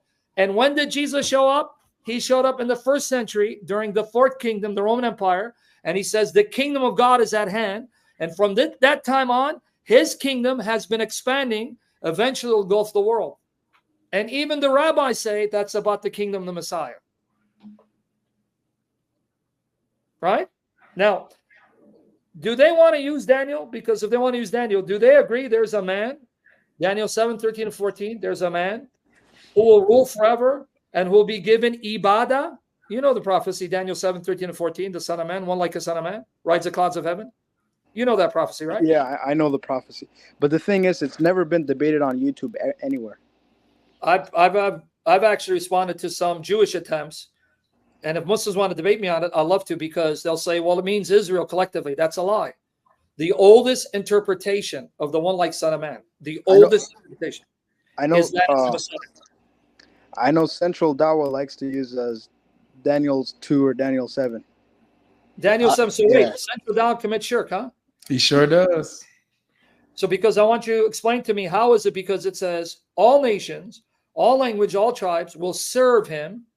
And the word for serve in Arabic is ibadah. This means that all creatures will give him ibadah, violating Tawheed? Yeah, really? I don't believe in that. But wait, he says, right? Central Dawa says that's Muhammad, right? He says it, yeah. Okay, but so I'll go with him. All right, good. So that means he's admitting he's a Mohammedan who worships Muhammad, because it says all nations and all language tribes will serve him. Pilach, the Aramaic, but forget Pilach. Let's go with Arabic. In Arabic, it would be the word ibadah. Like when you say Tawheed al-Ibadah. Ibadah, you give only to Allah. Tawheed al-Ibadah, Tawheed uluhiyah. Worship, serving Allah alone. But here it says that all nations and all languages will give him ibadah forever and ever. So that means he's admitting that Muslims worship Muhammad. Excellent. That's what we've been saying. But then secondly, it says he rides the clouds of heaven. I will show you from the Quran itself, as well as the Old Testament, the only figure who rides the clouds of heaven is God, even in ancient Near Eastern pagan myths. Don't take my word for it. Get any commentary in Daniel, like John J. Collins. He's a liberal. He's not a conservative, doesn't believe in the Bible. He's a professor of the Old Testament. And he says that riding the clouds was a function of God's. In fact, in Canaanite mythology, the Canaanites believe Baal was the cloud rider. He rode on the clouds of heaven. Riding the clouds of heaven is something only a divine being does. Old Testament says that's something only Yahweh and the angel of Yahweh do, because the angel is not a creature. So is he saying that Muhammad is a divine being because he rides the clouds of heaven? Yeah, he is. He's saying that Muhammad rode the clouds when on his night journey. And it's not taught about night journey, because it says he went to the Ancient of Days, and that's when he was given a kingdom to reign forever. So Central Dawa believes that Muhammad went to Allah, Baytul Ma'mur, and he was then made king. Interesting. Wow, the Central Dawa is an interesting character. But according to your Quran, Surah Al-Baqarah, chapter 2, verse 210, chapter 2, verse 210, it says when the Jews are disputing with Muhammad, they're saying, we will wait for the day of judgment. And then the response is what? Do they wait for Allah to come in the shadow of the clouds with the angels? So even there, it's telling you, Muhammad and the Jews knew it is Allah who comes on the shadows of the clouds on the day of judgment. Something that Central Down saying Muhammad does. So guys, notice, Muhammad rides the clouds of heaven. So he must be God. He will receive ibadah from all nations and all languages, must be God. So that means we should say, La ilaha illallah wa Muhammad. There is no deity except Allah and Muhammad. Sheikh, what are you waiting for? Can you explain to me, Sheikh, now, honestly? Daniel is not written by Christians. Daniel is a pre-Christian book. Even liberal scholars who give a later dating to Daniel will say, yes, this is pre-Christian. But here you have two divine powers. The oldest interpretation, even rabbinic interpretation. Don't believe Tovia Swinger. I'll show him on Chabad.org. A medieval rabbi named Rashi. He's considered one of the greatest rabbis that ever lived. They have a commentary online, Chabad.org, an Orthodox Jewish website. They have their own translation of the Hebrew Bible in English with Rashi's commentary. He can open it up. You want me to get you the link or you have it? I don't have it, Andrew. Okay, go to Chabad.org. You're going to see, he's going to say, this Son of Man is King Messiah. It's the Messiah. So my question to you is, he brings it up so you can see rabbinic tradition, the book of Enoch, for Ezra, as well as Christian tradition, all agree the earliest, oldest Jewish interpretation, which is Enoch for Ezra. And rabbinic Judaism affirms Daniel 7, 13, 14, that Son of Man is the Messiah, agreeing with Christians. Well, we Christians believe Jesus is God the Son, distinct from the Father, equal to him in glory and power and dominion. So he's God in flesh, which is why he rides the clouds and why everyone will worship him. That's why we're Trinitarian. But since you're a Muslim, how do you then reconcile Daniel with the Quran? Because in the Quran, chapter 17, verse 111, we'll look at it in a minute. And chapter 25, verse 2, it says, Allah has no son and no partner in his dominion over the heavens and the earth. How do you reconcile Daniel with the Quran? And it's not a Christian book. It's a Jewish book. So open up. I personally don't believe Daniel 7 or Daniel 2 talking about the prophet. I think it's shirk. I'm not saying that. I'm saying, how do you reconcile Daniel 7, the Son of Man, being a second divine person, if the Old Testament agrees with the Quran over against the New Testament? You know how to find it, brother? If you look, it says learning and views, and then you'll see text, and I'll show you the Tanakh, where it says text, and it should say Tanakh, right? Go there. And then you're going to go into the writings, open up the writings, and then you're going to enlarge your screen and see it. Now here, guys, this is Chabad.org. It's an Orthodox Jewish site. It's not Christian. And it has Rashi's commentary, a medieval rabbi who despised Christianity as well as Islam. But he's going to show you. Wait, where do you see writings at? Okay, you see where it says the Torah? You're going to click that arrow box. It's going to drop down. Well, I'm looking at where it says, yes, that's what I'm looking at. And then it's going to say writings, Ketuvim. When you click the arrow, open up. And then you're going to open up and you're going to look for Daniel, because the first book is the Psalms, Tehillim, Tehillim. And then you go Daniel, then 7. Now watch, guys, this is Rashi, a rabbi. He's not a Christian. So watch here. And then what you're going to do is where it says show, you got to click on show first. You got to go up. Okay. Because it won't show. You see where it says show? Click. Boom, his commentary opens up. All right. Then you go to verse 13. Boom. All right, but you got to go to chapter 7. I think you're still in chapter 1. Sorry, friend. I'm sorry, bro, man. I'm schooling you still. I thought, man, you're the Mac Daddy, bro. You went to chapter 8. That's why. All right. Again, first show. Yeah. Now go. Watch here. There we are. Okay. Now, large it so everyone can see it. I see it, but I don't know if people can see it. It's not. Okay. Watch here, guys. Okay. I saw in the visions of the night, and behold, the clouds of heaven, one like a man, because son of man, body nash means man. And he came up to the Ancient of Days and was brought before him. Now, Sheikh, you see in that box, it says one like a man was coming. Can you read that for me? One like a man was coming. That is the King Messiah. So you think you're the sheikh? Huh? I want him to read it, bro. But it's all right. He called the sheikh. That, you know, of course. I'm sorry, bro. Absolutely. Okay, now, Sheikh, Muslims, this is Daniel. Sadly, Daniel Pikachu is named after him. And yet, the Daniel of the Old Testament does not worship Daniel Pikachu's ilah. But now, check it here. Check it here. An Orthodox Jewish website. Rashi, a medieval rabbi who did not like Christianity or Islam. And he admits that the view of the Son of Man is that this is King Messiah.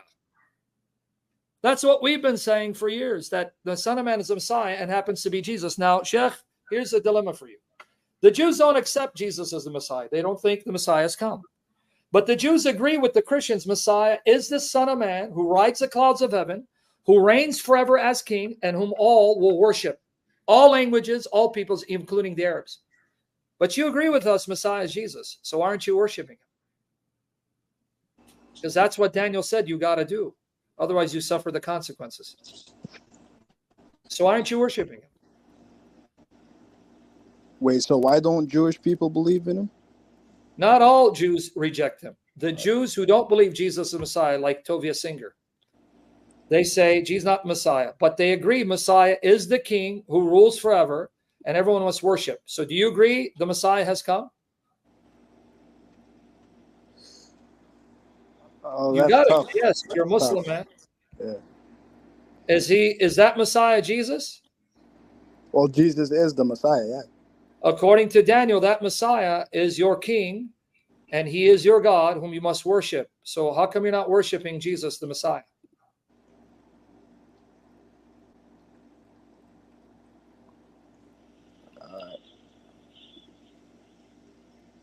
I got no comment. That's why it's time for you to check out Leave Islam. And then, Lord willing, I know Daniel's fangirls are manifesting. Watch what I'm going to do to him when I do debate him. Tell him accept the challenge because I'm going to decimate him and perform his janazah. Keep barking, guys. But you're on your way to leave Islam. Come to Jesus. You're on your way there. Come to Jesus, brother. Something's happening with the connection. Say something. Say something. Anyway, so you guys see the dilemma. See, that's what I'm going to do to your Daniel Pikachu. I'm going to shish kebab him, pork fry him by the power of Jesus Christ. Bury him under my feet like Jesus crushed your wicked religion. Jesus lives. Even, hey, Muslims, live with it. You believe Jesus is alive, but you believe Muhammad is dead. He's in Barzakh. Sucks being you guys, man. Repent. Come to Jesus. Now, brother, we haven't even talked about Muhammad's uncertainty. We can go into that. Oh, yeah. We can get into that instead of predestination. Well, yeah. I like that. I like that predestination. I feel like that was hitting something. Okay, right. We'll stay on it. You got the article though. He's back. But yeah, go ahead. Wait, hold on. I want to just read this really quick, Sam. This is pretty encouraging here. Jonathan, he says, "Hey, Avery and Sam, God bless you both. Thanks to your videos, I am stronger in my faith and can minister to others. I am now able to give some support to the channel, so you know I had to. Glory to God." And this is what we want. Yeah, this is what we want, guys. We want to be able to equip you by the will of the Lord to minister to those who are around you, those who you come in contact with. Go to work. Don't just sit on this knowledge, but go to work. All right? In fact, to confirm what you're saying, I always use the following people as examples. I use him. May God keep us all humble and pure and forgive us. And Lord, have mercy on us and our failures. Him, the Syrian guy, Albie, Chris Claus, Adam Seeker, because these guys don't just read. These guys don't just go and watch. They read, learn, master material, and then they do their thing for the glory of Jesus Christ. That's what we want. Yeah. I learned from those who came before me. Now you have an advantage over me. What's the advantage? We had to go buy books, go look for the quotes, gather them in one place in these articles. You don't have to do that work anymore. It's done. 90% of the effort that would take, it's done for you. Go take the articles. Download them before they're gone, because I don't know how long these websites will be open. Learn the material. Make the material your own. Do what this man is doing. Look, God has blessed him. His channel is going viral. Made it keep increasing. He's getting over 2,000. Albie's another young lion. Chris Claus. And you have Adam Seeker and others. May they increase as we finish the race for the power, by the power of the Holy Spirit of the Lord Jesus Christ. So Go ahead, friend. Amen. Yeah. One last question before you continue. Yeah, Sheikh. one last. one last No, one. not you. Not you. You can ask whatever you want. There's just one last question from the comment section. So, Sandra asking, is Quran.com a good place to view the Quran? And which translation would you say is closest to the true translation? Good luck with that. What's your recommendation? Yeah, unfortunately, the translations by Muslims, they're very apologetic and polemical. But I can tell you, if you're going to use any Quran translation, use A.J. Arbery. He wasn't a Muslim. He was considered an Islamic scholar. Use that. If you can't get Usama Dakdok's Generous Quran, because Usama Dakdok, who's another warrior of Christ, but he's older generation. He's with me. May the Lord replace us with better men and preserve us. He wrote a Quran for Christians to use in ministry. It's called Generous Quran. Usama Dakdok, he has a YouTube channel. He wrote a Quran in English for Christians for ministry. It's called Generous Quran. However, that's not easily accessible online. So if you're going to use online Qurans, A.J. Arbery. Even Pickthall is good. Muhammad Marmaduke Pickthall, good. And then, believe it or not, try to use translations done by non-Muslims, and you'll find several of them still online. Rodwell Palmer, the Rodwell translation, the Palmer translation, the Arbery translation, and Pickthall, and you're safe with that. All right, thank you for that. I also just put the link in the comment section, guys, for what Sam was talking about, where you can pick these different translations. So I put the link in the comment section, Manny, for you. So save that and have fun, man, and good luck. Because you got to keep switching it on and off with all of them. Like they'll be good in one place, but butcher another verse. Yeah, that's what we have to do. Yeah, unfortunately. Yeah. Exactly what we do. Yeah. All right, Sheikh. Yeah, last thing I want to say. I saw Fareed Respond's video. He said that, I think he was challenging David Wood. Yes, saying find me one classical scholar saying that the Torah is not corrupted. And then I think B.Apologetics and David Wood and whoever the other guy was, they made a live stream using Ibn Qayyim al-Jawziyah. And then Fareed responded to that video saying that none of the classical scholars believed it. And I was like kind of confused because the other Muslim was telling me that was true, and Fareed responds to saying, oh, no, that's not true. No classical Muslim believes in it. So yeah. So before you say something, Sam, do you want to know the difference between the condition that Fareed was in and the Muslim you're talking to were in? You want to know the difference? The difference is, bro, is that the guy you were talking to was private. It wasn't recorded. Exactly. Fareed, with his channel, he was in public. He was recorded. So that's the picture he has to paint. Notice the difference here, man. Notice the difference. Go ahead, Sam. Yeah, but you notice that arbitrary condition. In other words, show me a classical scholar. Why? Quran's not good enough? Of course not. The hadith of Muhammad are not good enough? Absolutely. So why do I have to accept his criterion? Why do I have to accept his standard for veracity? Who made him judge, jury, and executioner? Why should I? Even if I couldn't, which I can, which they did, glory to the triune God, they did. Why should I? I go to the Quran. I wouldn't be surprised to find later classical Muslim scholars who realized that the contents of the Bible contradict the Quran would argue that the Quran is that the Bible is corrupt. I would expect that. So what a stupid argument. So wait, if I go to the Quran, that's not good enough. And if I go to the sound ahadith, or even the hadith that are considered Hasan, good, of Muhammad, that's not good enough. I got to go to later scholars when they have no agenda bias, because obviously as they're interacting with Christians and they're seeing that the Bible contradicts the Quran, they got to come up with an explanation. Hold on. If the Quran confirms the scriptures of the Jews and Christians, then that means the scriptures must agree with the Quran. But the scriptures of the Jews and Christians we're debating contradict the Quran. That means either Muhammad is a false prophet, can't be, that means they corrupted their scriptures. I mean, what a silly argument. Because he's challenging the fact that all Muslim scholars believe that it's been corrupted, and he wants one scholar to say that it's not been corrupted. Okay, let's go with that. That means all Muslim scholars went against the Quran and their prophets' Sunnah. Okay, and let's go with that. All right, so you're just admitting to me, centuries after the death of Muhammad, when Islam spread and advanced throughout the world, the Muslim scholars abandoned what the Quran and Muhammad actually taught.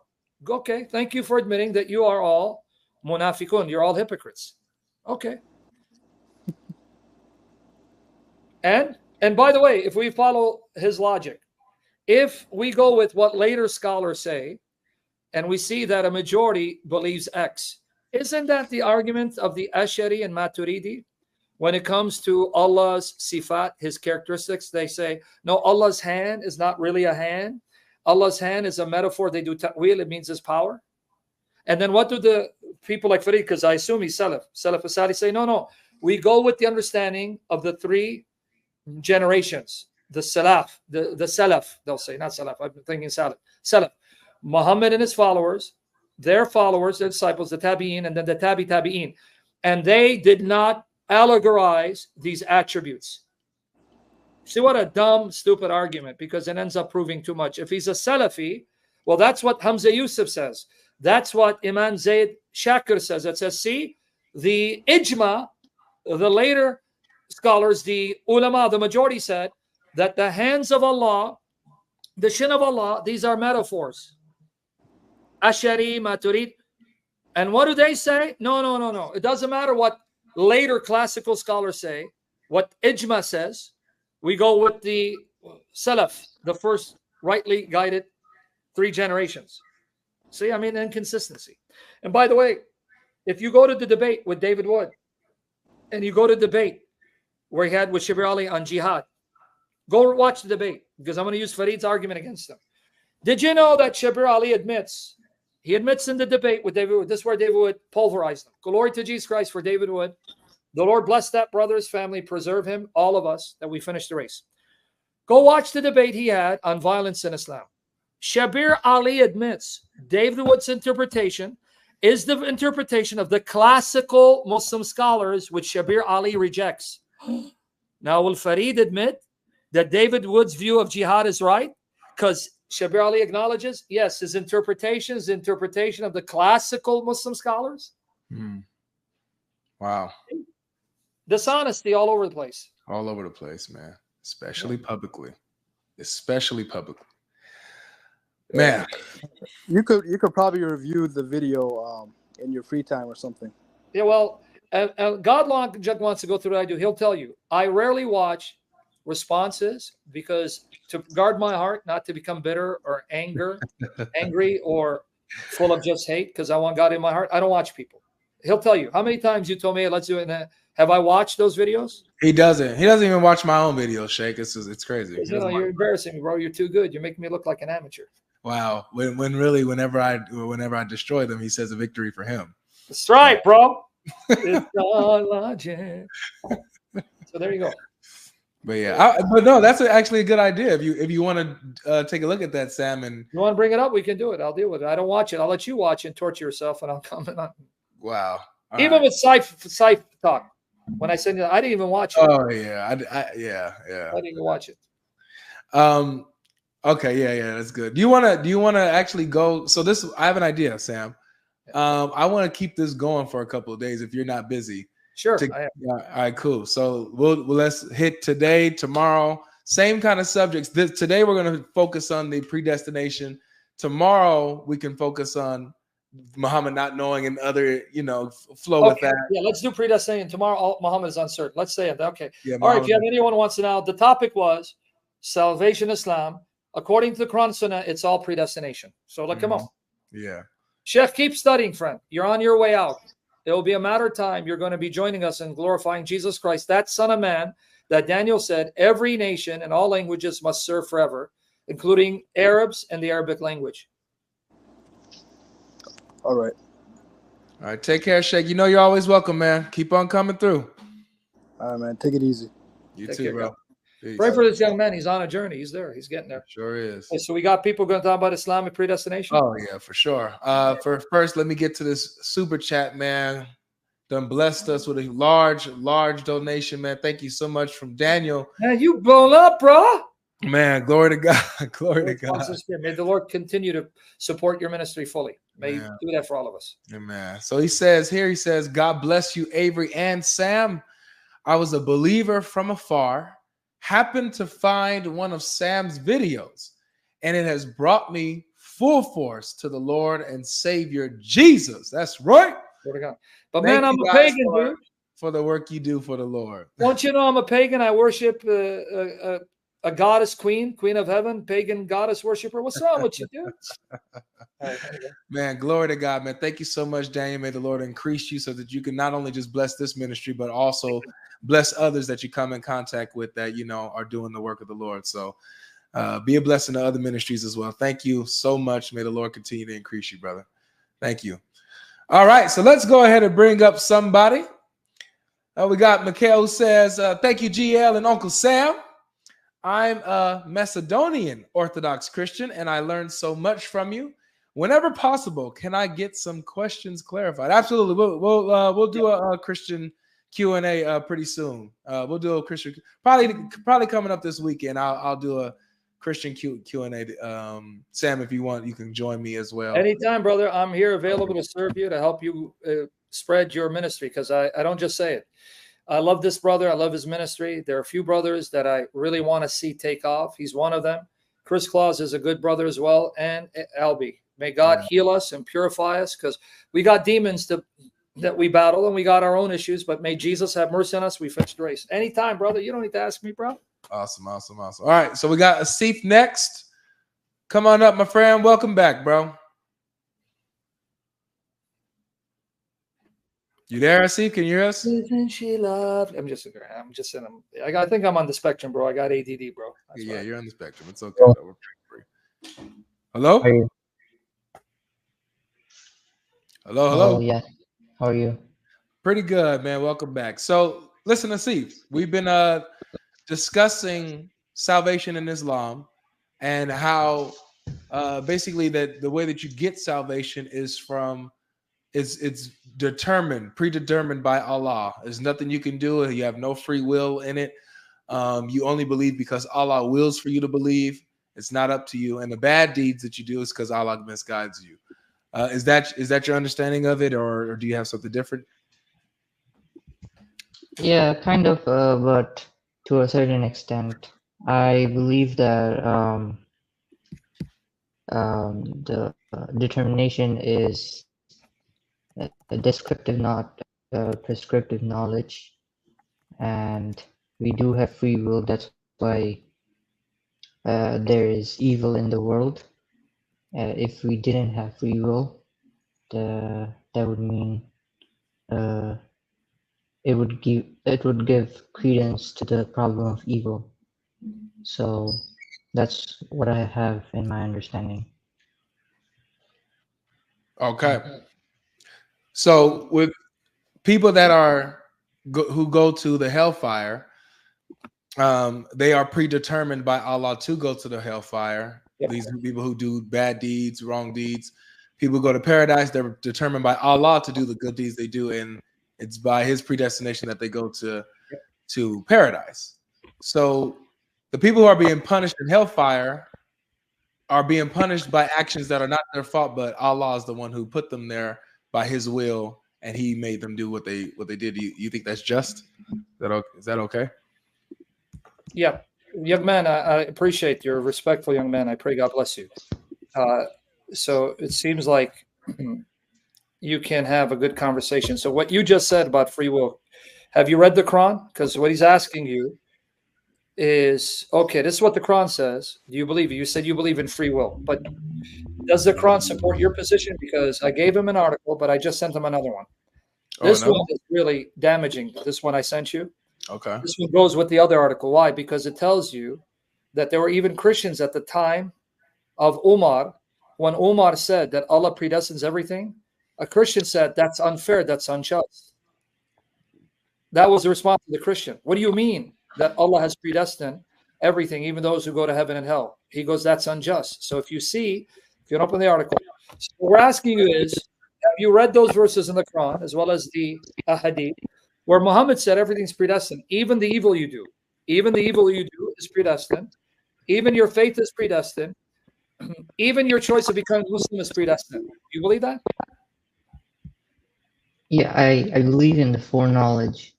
And what's the issue You're with confusing like foreknowledge. Let me explain what you're arguing like someone who in the Christian tradition would be an Arminian, Provisionist, or Catholic Orthodox, that God knows what you will do, right? But he hasn't predestined the things you do. According to the Quran and the Sunnah, Sunni Islam, it is not Allah knows what you will do when he creates you. It's Allah has already ordained and programmed you to do the things you do. See the difference? Okay. Now, So before I show you the narrations, if you go all the way to the bottom of the article, you're going to see the quote. Now, guys, this is from Sunni sources. Right there, you see it. Okay. Right there, Kitab al-Athar of Imam Abu Hanifa. Now, if you guys don't know who Abu Hanifa is a renowned Muslim scholar, and there's an Islamic school of jurisprudence attributed to him, what they call madhab. Madhab, you have Hanafi, Shafi'i, you have Maliki, and you have Hanbali. Kitab al-Athar of Imam Abu Hanifa, in the book of Iman, notice it's affirmation of the decree, Qadr, page 223. Now, I gave you the article, Brother Sabins, pass it on to others. Here, number 388. Muhammad said, Abu Hanifa informed us from Abdul Ala at-Taymi, from his father, that Omar ibn al-Khattab, this is now the second caliph. Everyone listen, especially you Sunni Muslims. Omar ibn al-Khattab said while delivering the khutbah, if you guys don't know what khutbah is, that's the Friday sermon after Jummah prayer. So when you gather and you pray, then the Imam will come up and give you a speech, khutbah. The people at Al-Jabiyya, guys, Christians, notice what Christians believed at the time of Omar. When he said in his khutbah, Allah misleads whomever he wills and guides whomever he wills. One of those priests, Christian, said, what does the Amir al-Mu'mineen, the leader of the believers, say? They said, he says, Allah misleads whomever he wills and guides whomever he wills. And he, the Christian priest, said, that is upside down. Allah is too just to mislead anyone. That saying of his reached Umar ibn al-Khattab, and he said, now look, this is the second caliph. If he gets Islam wrong, then you're going to get it right. Right? And he said, on the contrary, Allah has misled you. Right? You like that? Huh? If it were not for your covenant, I would have struck off your head.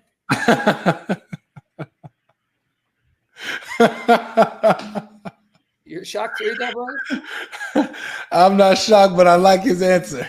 And he's not going to refute him. Matter of fact, Allah misled you, man. And if it wasn't for his misleading, y'all would have been struck you. That's a tough response, man. That's a tough response. Wow. So my question to you, young man, this is just one of many. And this is Abu Hanifa. He's not a joke. You know about the madhab. You have the madhab of Abu Hanifa. It's called Hanafi. Okay. Here he is, and he's quoting Omar ibn al-Khattab. Not some joke. And we already gave Bukhari and we gave the Quran. We'll come back to it. He says it's not what Allah foreknows that Allah sees. It is Allah has already predestined whether he will misguide you or whether he will guide you astray. All right. Do you agree with this? What I get from the quote that Allah misleads whomever he wills and guides whomever he wills is that when person does evil, Allah forgoes his forgoes his attachment to him. He does not hold on to him anymore. On the contrary, to the mu'mineen who are very righteous, and in the Quran it's mentioned that those who are righteous, those who are very pious, they are never even oppressed because Allah is always with them. So I interpret the misleading that way, that Allah forgoes any help towards that person. It's not like misleading, like forcing.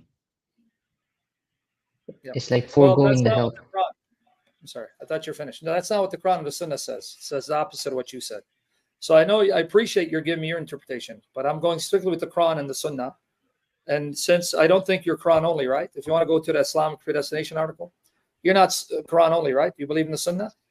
Yeah, I believe the Quran and the Sunnah, and Well, the Sunnah with just the disagreed. interpretation of the first three generations. Yeah, okay. Then, well, I just gave you Umar ibn al-Khattab when the Christian argued your position. Christian argued your position. Allah doesn't mislead anyone. Meaning, how can you say that Allah misleads people and guides whom He wills? Because it's not the context Allah misleads evildoers. Because no Christian would have a problem with God allowing you and handing you over the desires of your heart. The Christian understood Omar saying, and I'm going to show it to you, this is Omar's interpretation. No, Allah has already chosen. I'm going to misguide Avery because I've created him to fill hell with him. But I'm going to guide you because I have been pleased to create you for Jannah. So you're arguing the Christian position who oppose Umar ibn al-Khattab. You're not arguing Umar ibn al-Khattab's position, nor are you arguing Muhammad's position, because as he opens the article, Islamic predestination, you'll see that according to your prophet, Allah has already predestined even the adultery you commit. Even the adultery you commit, He's predestined. Here's the article right here, Samuel. You want to scroll? Okay, I don't see it. Okay, now what you do is, now you read that, but let's go scroll down, go down. Because I know when I said down, you think up. You're going to see where I show that Allah even predestines evil. Right there. Right there. Okay. Narrated Ibn Abbas. This is now Sahih Bukhari, Volume 8, Book 77, number 6. Is it 609? Yeah. 609. My eyes, I need glasses. Now watch. This is Bukhari. You said you follow Sunnah. Narrated Ibn Abbas. I did not see anything so resembling minor sins as what Abu Hurairah said from the Prophet, who said, Allah has written for the son of Adam his inevitable share of adultery, whether he is aware of it or not. Allah wrote your inevitable share of adultery. You got to do it because it's written for you. And it doesn't say because He foreknew, because it makes no sense that Allah wrote the inevitable share of adultery, because how is it inevitable if it's something you choose? Right. And then that's confirmed in the next narration. Well, let me read the rest of it. The adultery of the eye is the looking at something which is sinful to look at. And the adultery of the tongue is to utter what it is unlawful to utter. And the inner self wishes and longs for adultery. And the private parts turn that into reality, refrain from submitting to temptations. What it's saying is, Allah has predestined whether you're going to carry it out or not. But He's predestined you to want adultery and use your tongue to entice someone to commit adultery. But then He has decided whether you're going to act upon it or not. That's why in the next hadith, Sahih Muslim, book 33, number 6421, verily Allah has fixed the very portion of adultery which a man will indulge in and which he of necessity must commit. That doesn't sound like what you were saying. So do you accept this? Yeah, again, I interpret like your with my interpretation, that I do feel people do feel that they have free will, and they don't actively think that Allah has caused injustice to me, and Allah is forcing me to do it. People don't think like that way actively. So because that's part of Allah's it's mentioned in the Quran, chapter 61, verse 5, that whenever a person deviates, Allah causes their hearts to be deviated. So it's the person deviating And No, again, I have to the disagree with you. The Quran is mentioning that. No. Can you go up again and read from chapter 10, what we read earlier? No, that's if you want to find the fist, you just put Command F and 10, colon, and it'll take you right there. No, that's not the teaching of the Quran. I disagree with you. It's Allah has caused you to deviate in your heart because you cannot believe if Allah doesn't will it. Here, 10, 99, 100. Again, here it is, 10, 99, 100. Now notice I'm giving Quran and ayat and even Quranic ayat and Muhammad's interpretation, and you're giving me what you think it means, but that's not what it means. Here again, 10, 99, and 100. And if thy Lord will, all who are in the earth would have believed together. If he wanted everyone to believe.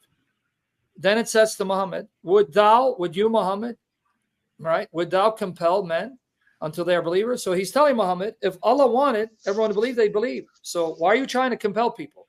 It is not for any soul to believe, save by the permission of Allah. So how can you believe if Allah doesn't will it for you?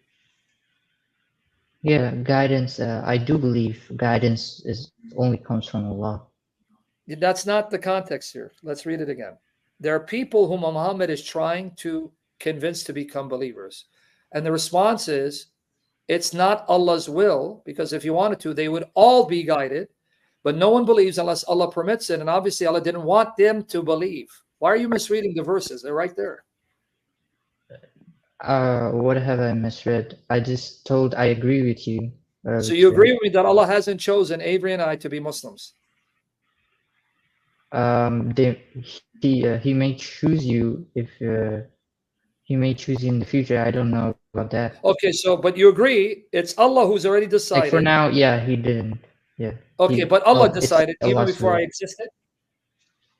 Yeah, Allah has descriptive knowledge of this. Okay, but by knowledge you mean predestined.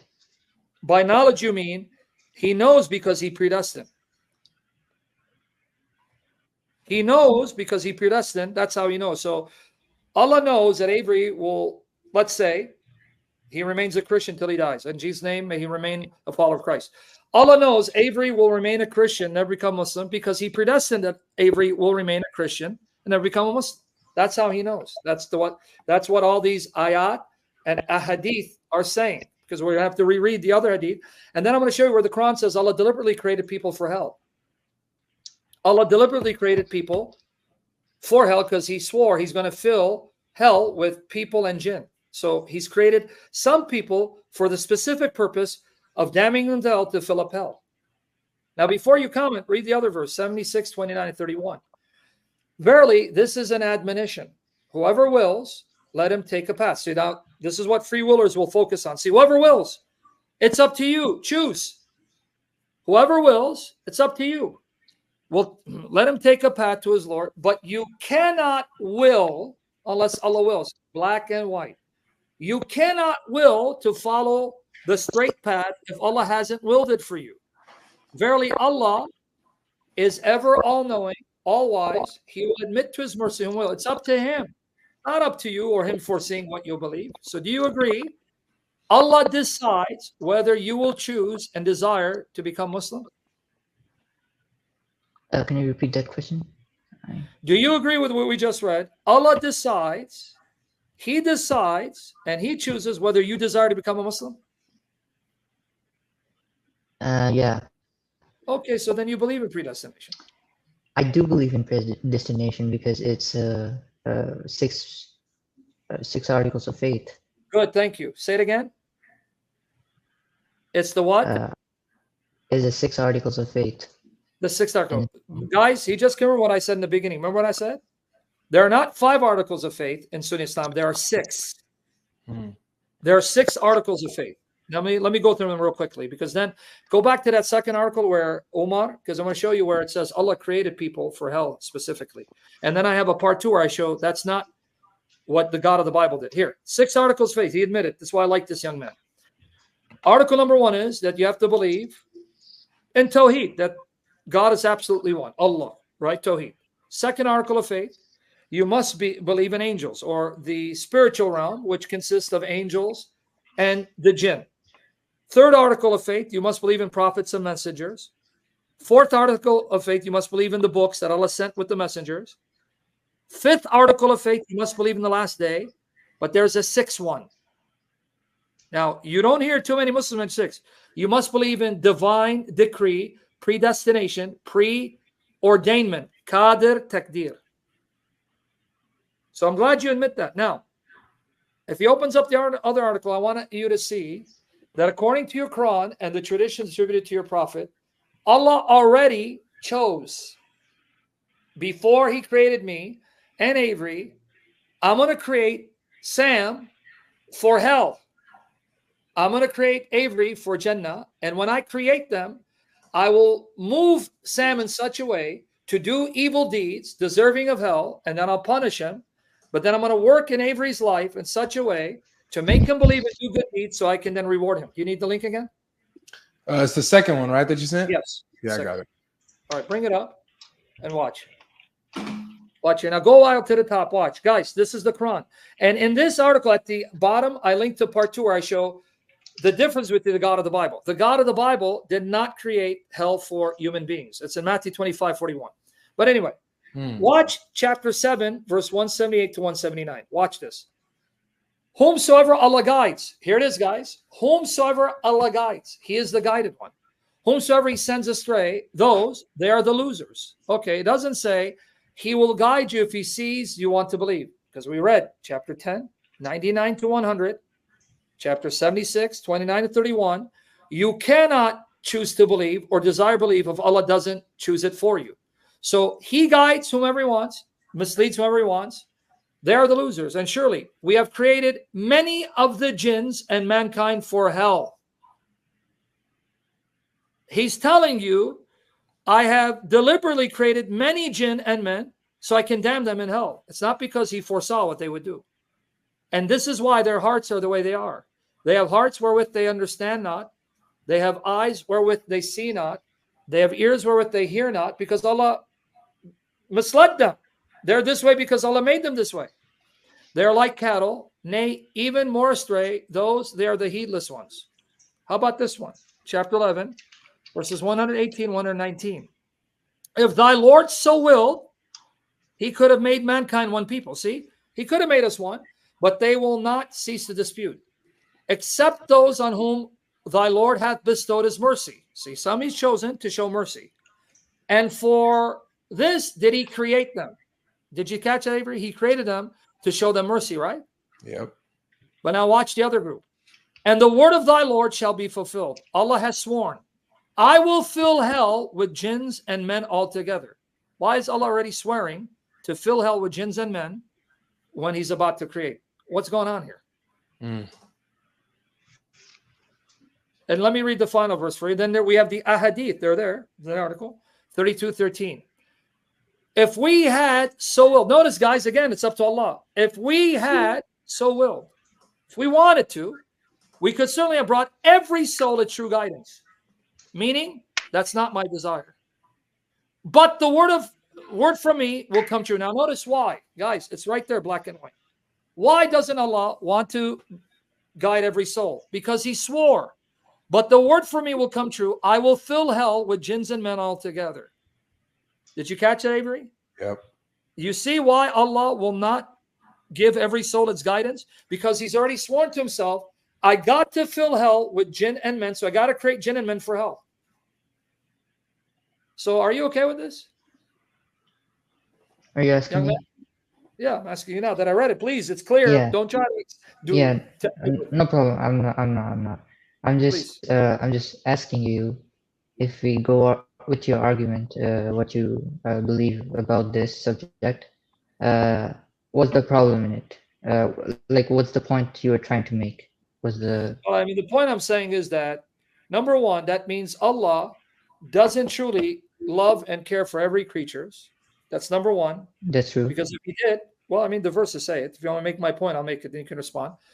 If he did, he would have given every soul its guidance. But here we're told, no, there's only some that he has chosen to bestow his mercy on, because he wants to create jinn and men for hell. That means he was pleased to create a group of people known to him for hell, to destroy them. Number two, that means at the end of the day, everything that takes place is really decreed by Allah. So my attacking Islam, my hating Muhammad, let's say, my committing adultery, my murdering, it was decreed for me 50,000 years, according to the hadith, before the creations of the heaven and earth.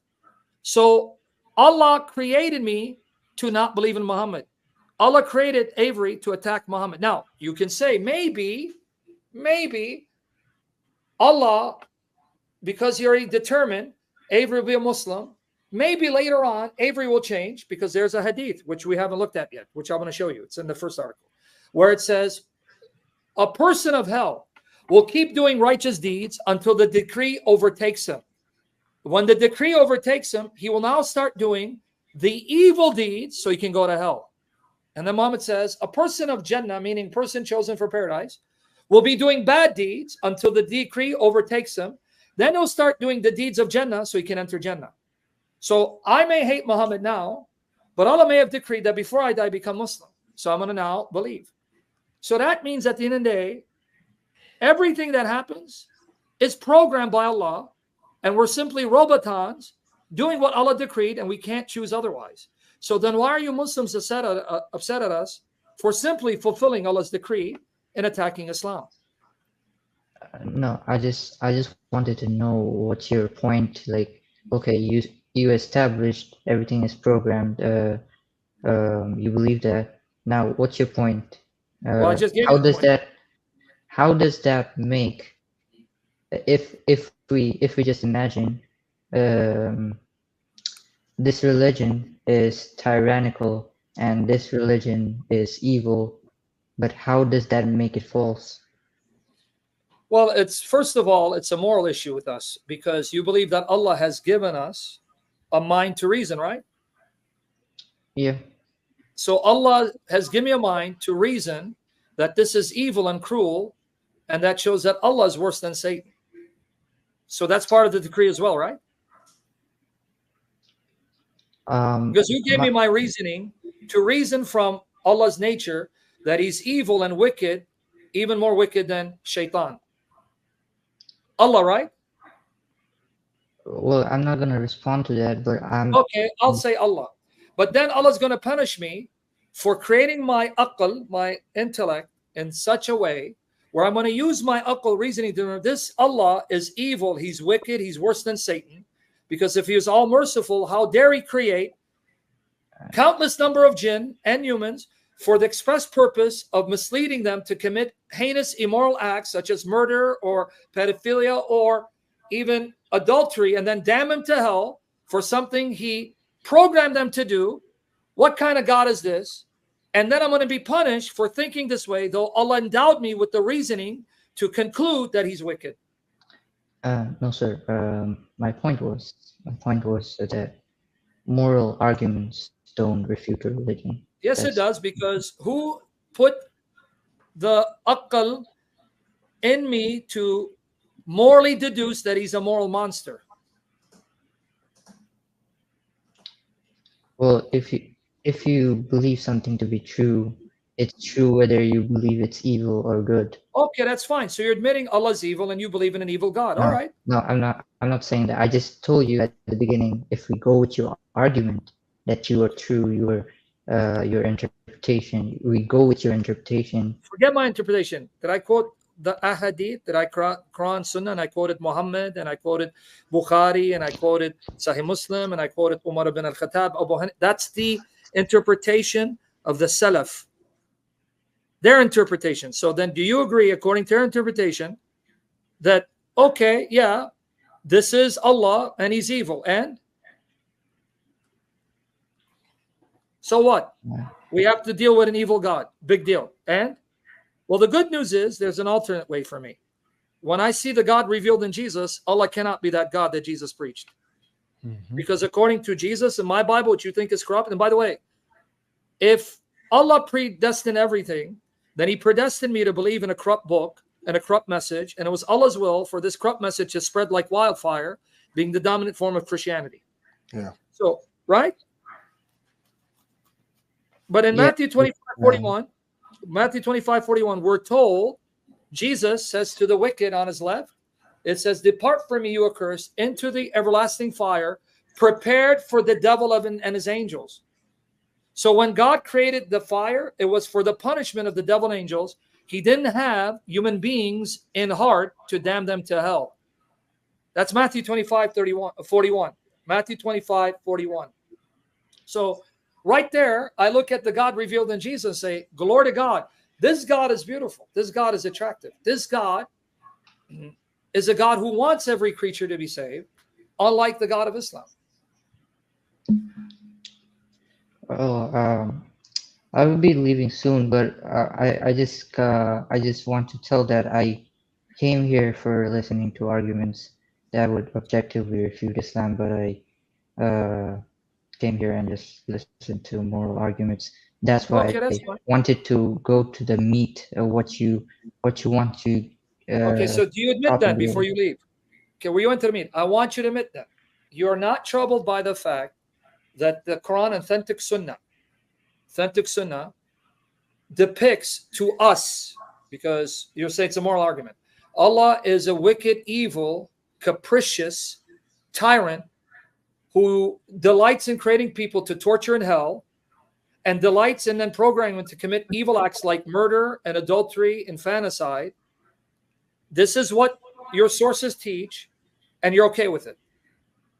It doesn't bother you because it's a moral argument, and who cares about moral arguments? But don't you use moral arguments to condemn other views or other positions or other religious No. traditions?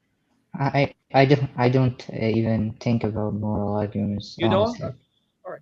So you're okay. So if you were to see a prophet who claims to be a prophet, let's put Muhammad aside. A prophet who claims to be a prophet, who murdered men to take their wives, and then sanctioned pedophilia, would you then make a moral judgment saying this guy can't be a true prophet? You say, well, it doesn't matter. Moral arguments don't prove anything. Well, that's a hypothetical that Yeah, well, give me a hypothetical answer. I cannot deal with that hypothetical because Okay, that's it happened. Yeah, because you know what would do, because that would be Muhammad, but that's okay. But I'm glad at least you saw what But the truth is. to respond to your point that would you still go with that evil? I would respond to that by saying that God's mercy and what Allah says in the Quran, that nobody, even in the state of hellfire, would feel injustice in their name. They would all say that Yeah, because we have Allah programmed them. given justice. No, but that's because Allah programmed them.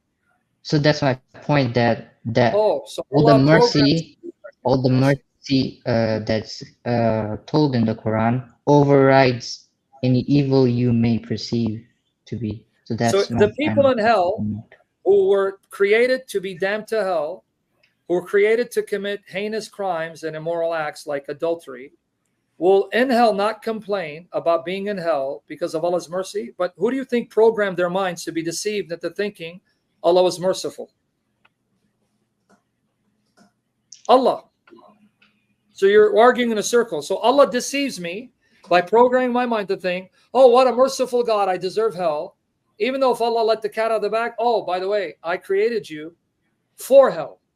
I created you to commit these acts, these heinous acts, like beheading people, pedophilia, adultery, you name it, paganism, following false religion, because I created you specifically torture in hell, and then I'm going to program you to thinking you deserve what you got, even though I created you to do the things that landed you in hell.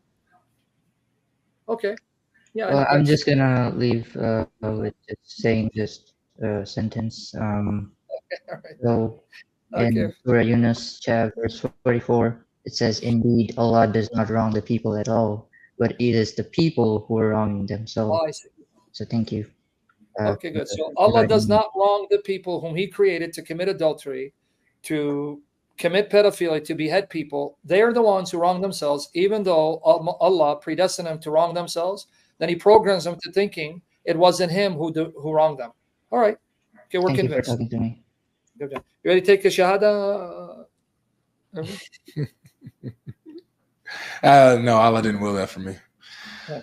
All right, we have Ahmed, who's coming up next. Now, Ahmed, he's I've been talking with him for the past few days, He's been, trying to study Christianity a little bit. He's a Muslim. So he has a question. It might not be on subject, but I have a rapport with him that's, Whatever allowed. you want to talk about. Peace be with you too. First of all, hello there. Peace be to you, my brother. What's going on, man? So my question is, if Jesus came to earth to crucify himself and save us from this Crucify himself? Crucify himself? No, Jesus didn't nail himself on the cross. Yeah, nail himself on the cross. No, he didn't do that. He didn't take nails and then nailed himself on the cross and his feet. No, others nailed him because he said crucify himself.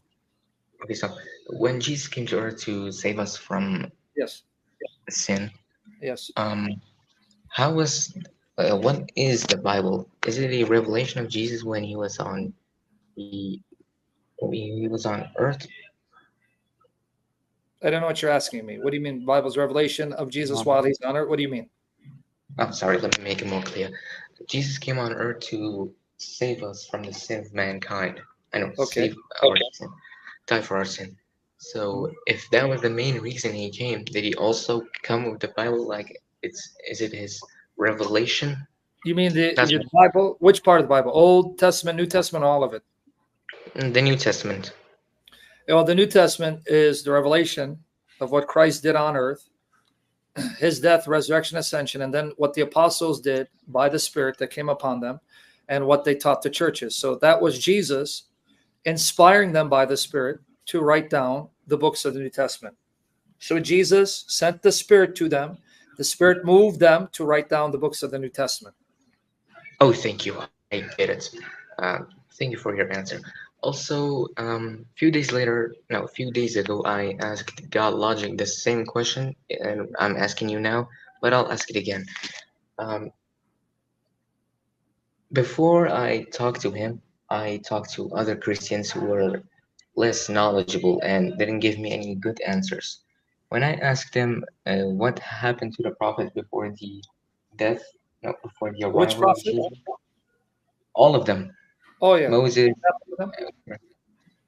Moses, Abraham, etc. They all. Good. Sorry, go ahead. I thought you asked it. Go ahead. I'm sorry. Okay. So before the crucifixion of Jesus, some of them answered with that they have been spectating in hellfire before the crucifixion. Hellfire? No. I told you that they're wrong. Not in hellfire. No. Just really quick, Ahmed, why are you asking the question again when I gave you the answer yesterday? Well, I was interested to hear the thought of Mr. Shamoun here, or Mr. Sam here. Before I go, I also have one last thing to say. You want me to answer both those? I don't mind. It's up to him. Yeah, sure. So tell him what because already I mean I don't know, I don't see the point of this, but I answered this for him yesterday. But yeah, go ahead. Tell him what happens with the prophets with Jesus dying. Does it affect them? Before him. That's basically the question. So you're asking me, where do they go? Well, if you read the scriptures, and in fact, I would say the oldest interpretation of Christians they didn't go to hell. They went to Abraham's bosom. Abraham's bosom is not a place of torment. So if someone said they went to the hellfire, they're wrong. Because in Luke 16, 19 to 31, there we're given a depiction of the afterlife before Christ's death, resurrection, ascension, where the Lord talks about the rich man and Lazarus, and they died. It says, Lazarus was carried by the angels to Abraham's bosom. The rich man who was wicked and evil died, and he was in torment in fire in Hades. Now, in the King James Version, that's rendered as hell. When he sees Abraham and Lazarus are at rest, at peace. They are comforted. No pain, no suffering, no misery, no torture. They are waiting in that realm for the Lord to open up the gates of heaven and take their spirits into God's heavenly presence. This is also confirmed in Genesis. Is he laughing? No. Genesis 15:15, where God swore to Abraham that he would gather him to his fathers in peace, and he died in a ripe old age. Gathering to his fathers is an expression in the Old Testament means that when you die, your soul will be gathered to the realm of the dead, but it says you'll be there in peace. So no prophet, no believer was in hellfire. Whoever taught you that doesn't know scripture. Thank you very much. You might be a bit questioning me about why I'm studying Christianity when I'm Muslim. No, I didn't The want thing to. is, I'm going to question you again, but I didn't. But go ahead. it's okay. I'm actually ex-Orthodox. I used to be Orthodox before, but I never got a chance to study Christianity and how it is, what it is. Yeah, ex-Orthodox. If you were ex-Orthodox and you didn't study Orthodoxy, this is the part. What I just taught you is the Orthodox tradition. So why did you become Muslim without knowing the Orthodox faith? Well, because I was atheist my entire life, and one day I was like, if the religions are right, and if I go to hell for not believing in God, then I must save myself. So I became Orthodox Christian, yes, for a while. But since it was kind of the beginning for me, I had problems understanding the Trinity and had problems with the church fathers. They were kind of aggressive and very, very rude to me. They were rude to you, so you mean Justin Martyr showed up and cussed you out? Yes. Oh, he did. He showed up. Was he having tea with you, or did he have like breakfast? When did he show up? No, what I meant was being rude and abusive. Do you mean? So then, why do you follow Muhammad when he was not only rude and abusive and used foul language, but he actually people.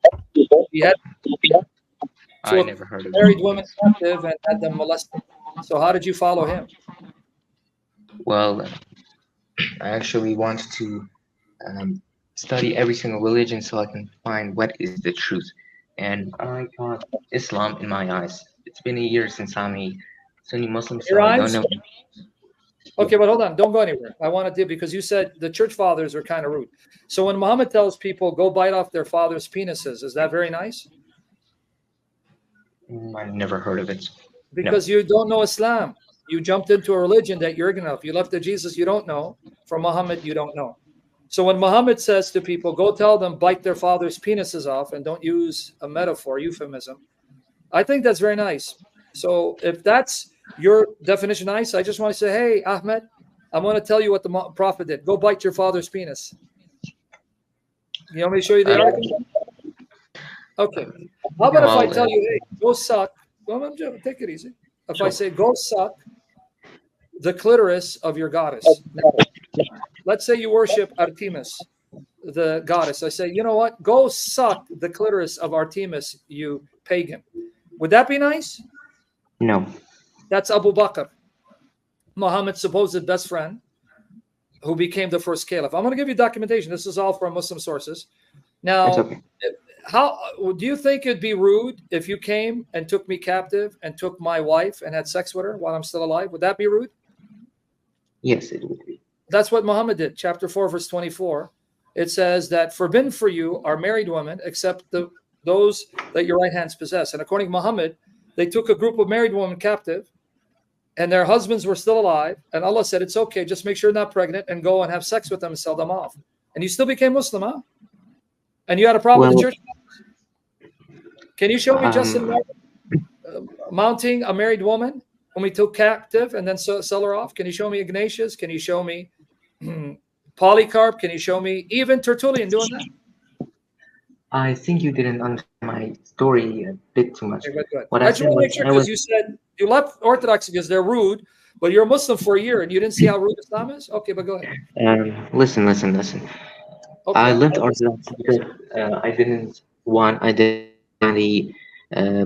Bible or any. Real quickly, I don't make it. You're not a Sunni Muslim. I just noticed you're an Ahmadi, right? No, I'm Sunni. Why is it Ahmadi? What's that? No, Ahmed is my name. It's Ahmed. It's just Ahmed. You named yourself Ahmed? Yes. Because so what was your name that your parents gave you before you were rude enough to change it? My first name was well, it's very It's very hard to remember. My very first name was, I believe, was Alex. Yeah, Alex. Alex was my first name. You changed it to Ahmed, so you were rude to your parents by changing the name they gave you. That's very rude. My daughter changes her name. That would be rude. So you're all about rudeness because you follow rude religion and you did something rude and crude to your parents. But that's okay. Go ahead. Finish your story because I want to show you how nice Muhammad was. Go ahead. The thing was, I didn't find anywhere to get a Bible, and the church, well, the church was very poor and very aggressive towards the people. It was very what? Like, yeah, very aggressive, rude towards everyone. I was like, can I ask you something, brother? Put aside. Do you have like daddy or mom issues? Because it's all about how people treat you, and that's how you determine truth. No, I don't have any issues. The church was very aggressive and very rude and not nice, so you decided to throw a tantrum, become Muslim.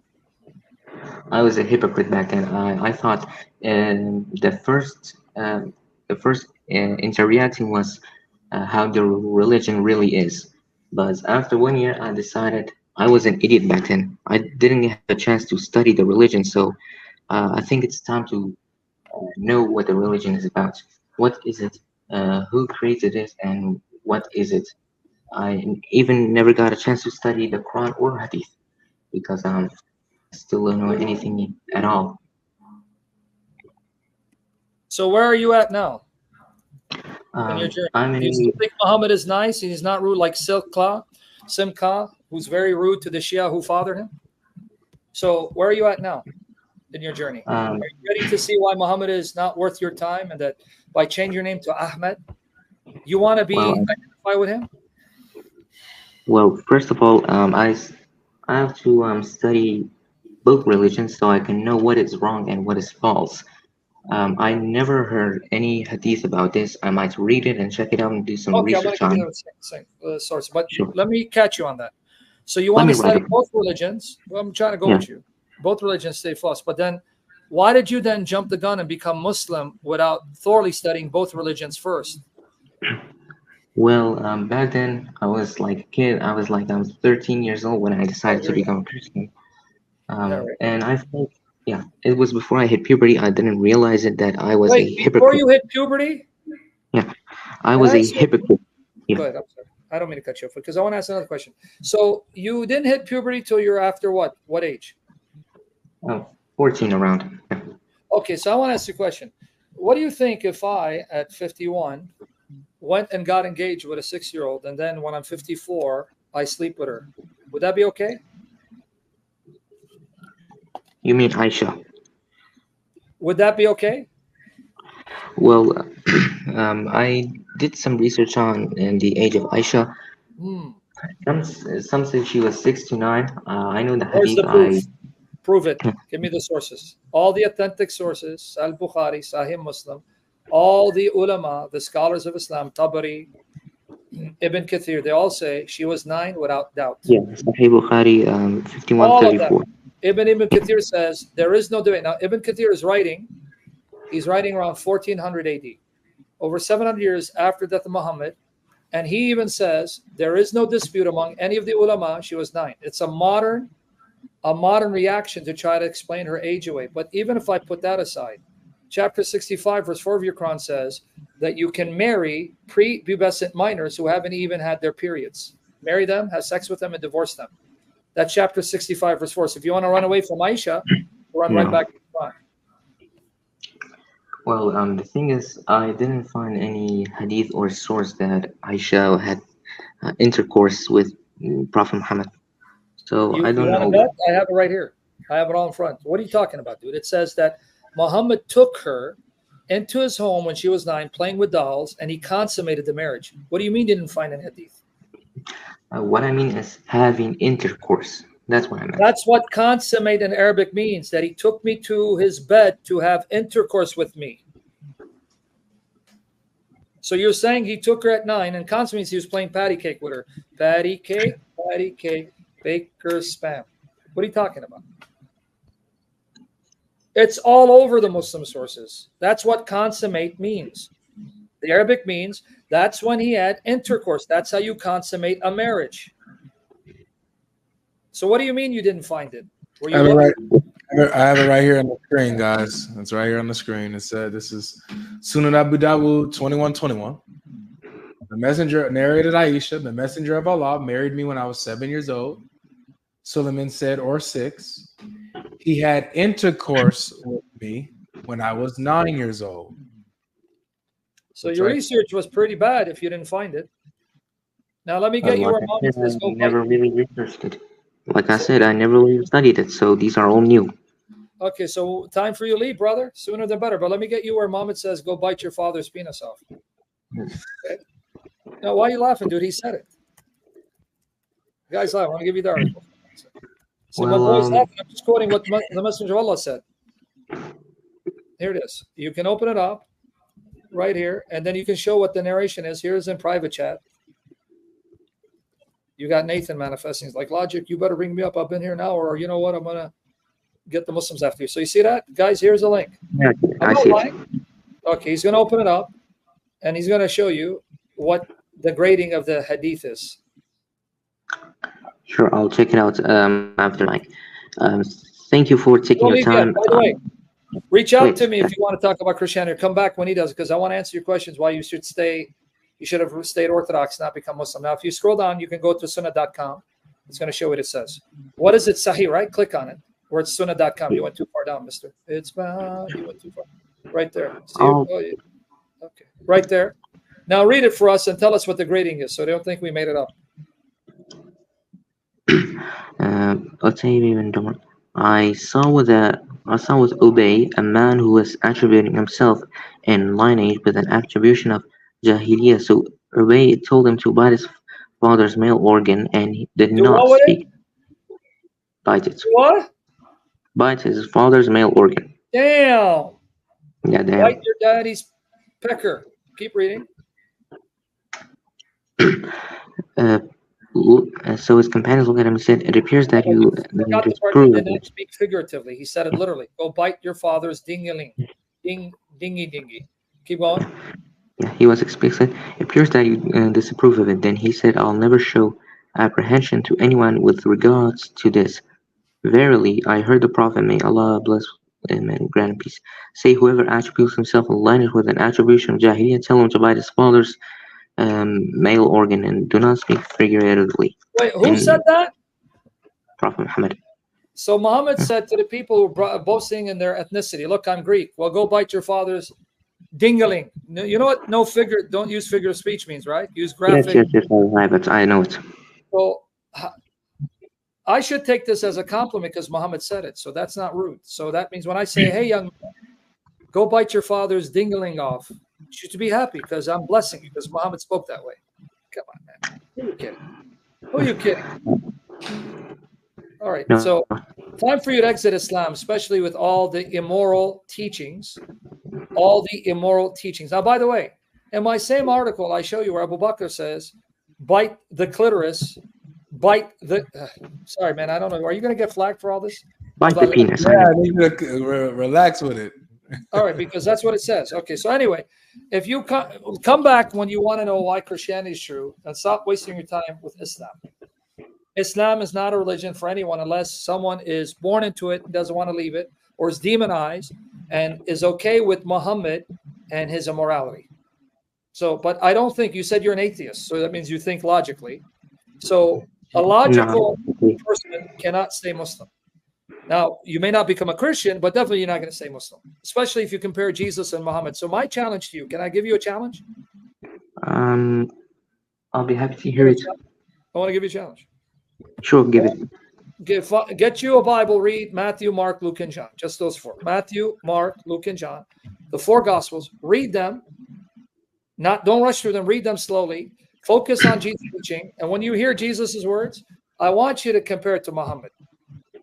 I want you to then contrast what Jesus says in Matthew, Mark, Luke, and John, and tell me if you find anything close to the teachings of Christ in your Quran or teachings of Muhammad. I'll get the ESV translation maybe tomorrow or 2 days later by the will of God. I don't know. Because I was told that, no, not the best, but someone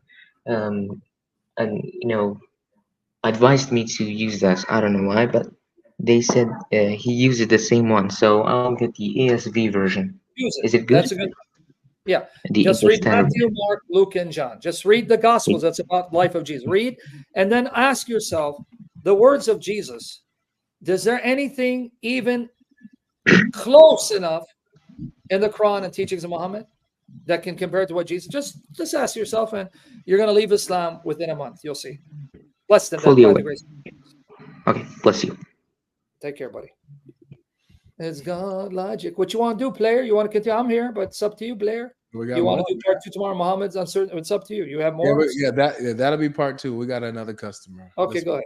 Be careful. There was a guy angry. He wanted to cuss you out. Oh yeah, he's gone. How you doing? Yo, look, can you hear me? Yeah.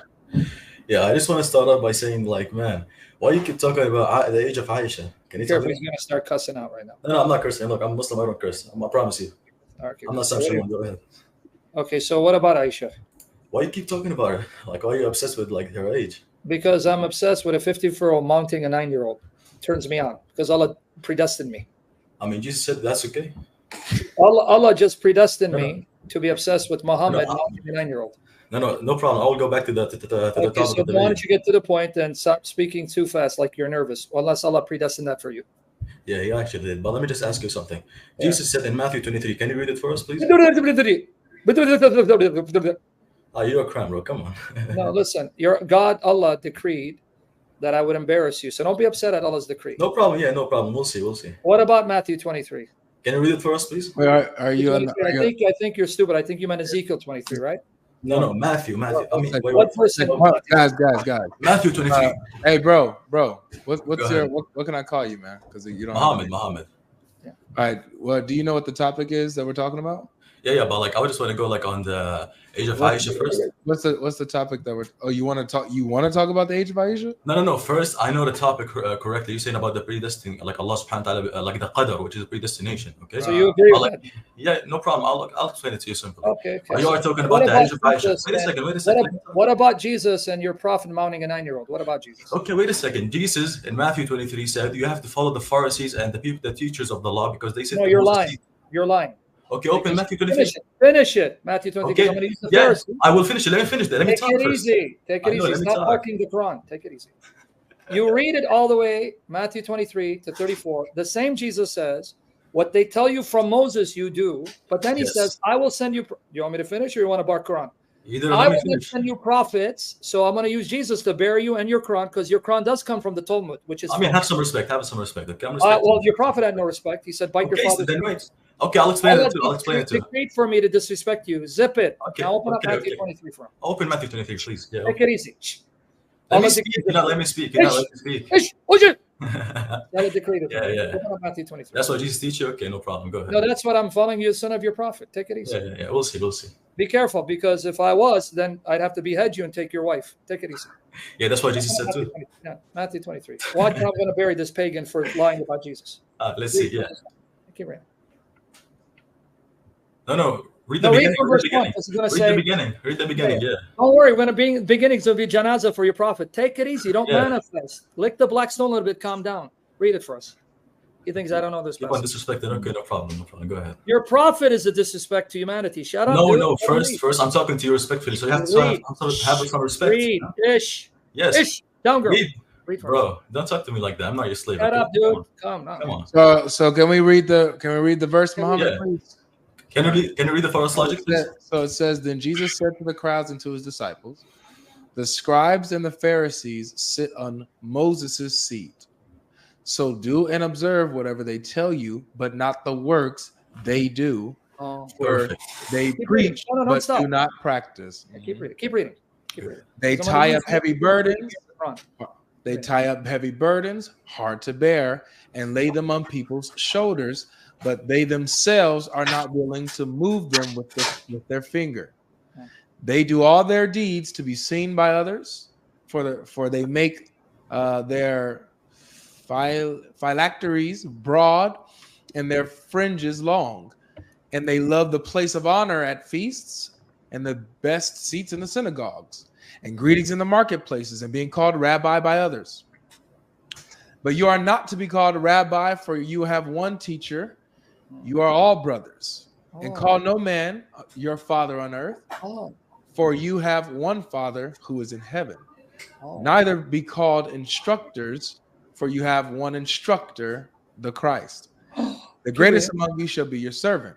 Whoever exalts himself will be humbled, and whoever humbles himself will be exalted. Keep reading. Don't But stop. woe to you, scribes and Pharisees, hypocrites! That's right. Like Muhammad, the Munafiq. Keep going. Yeah, keep going. Yeah, just like or you Just shut take it the easy. kingdom.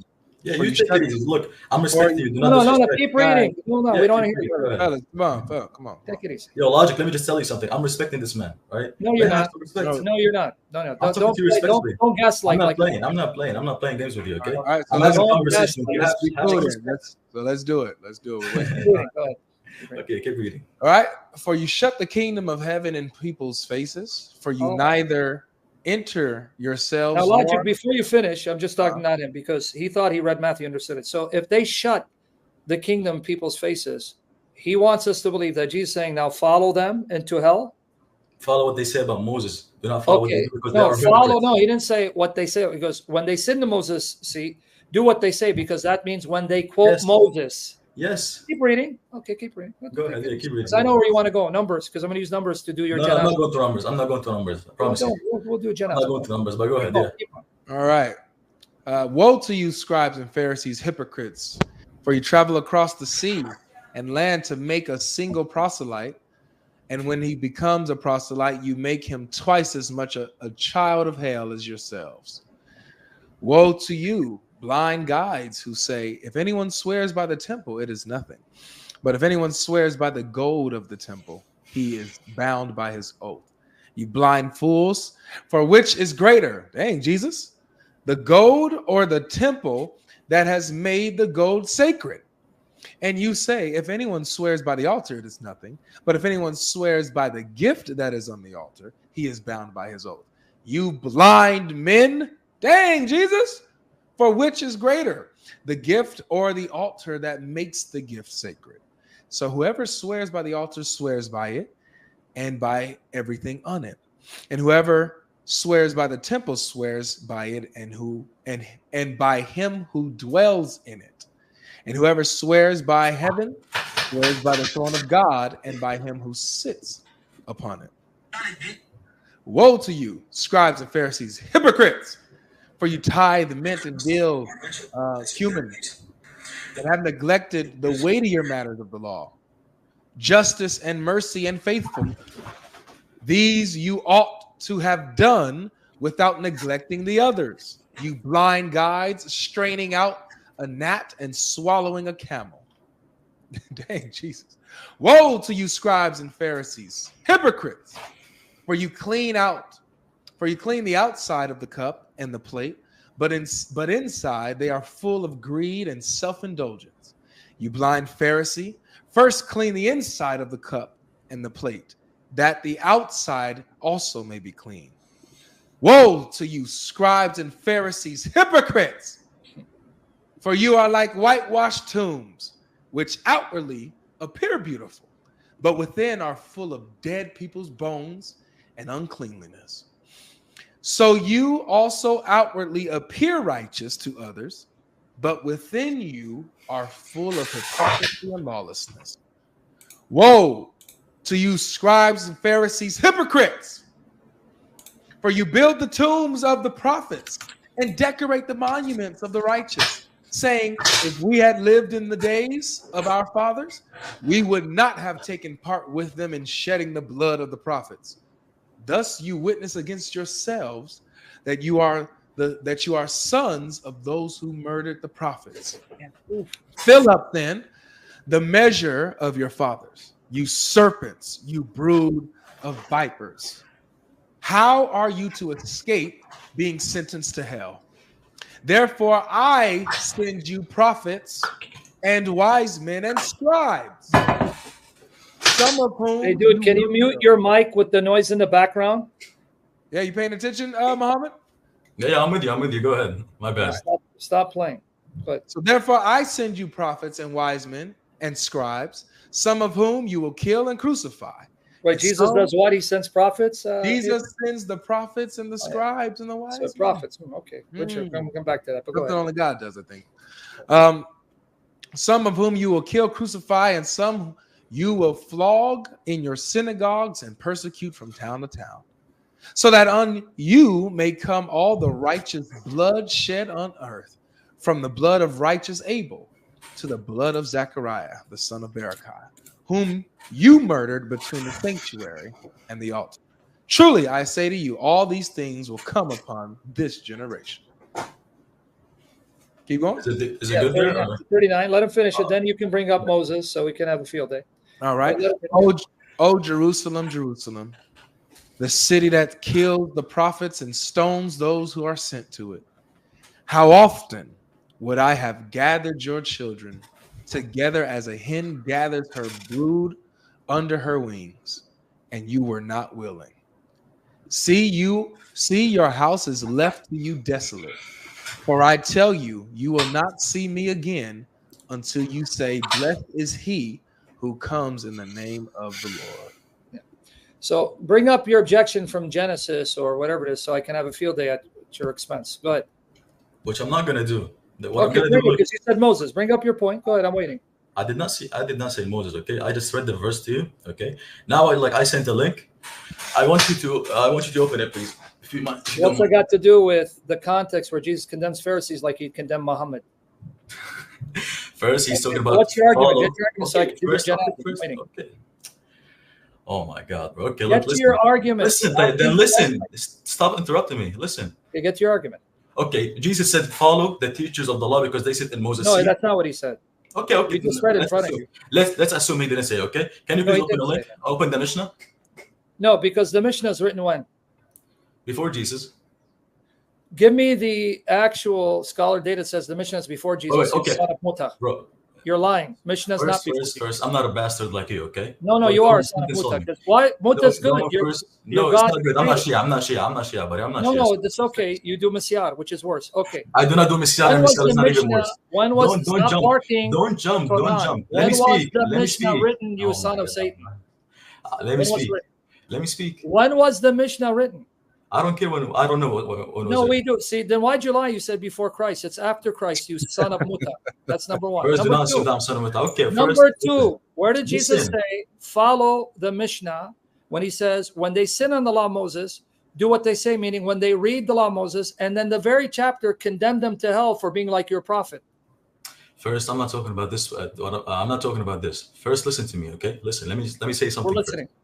Okay, Jesus said, "Follow the teachers of the law and the Pharisees." Did he say that, Sheikh? Because they sit in Moses' seat. No, right? Moses' seat doesn't mean follow what they say. So they sit Moses because they read the Torah. Okay, so you just quoted Rashi earlier, right? Mishnah is not Torah. I know. You understand? I know you want to be Ummi. Is Mishnah the Torah? No, listen.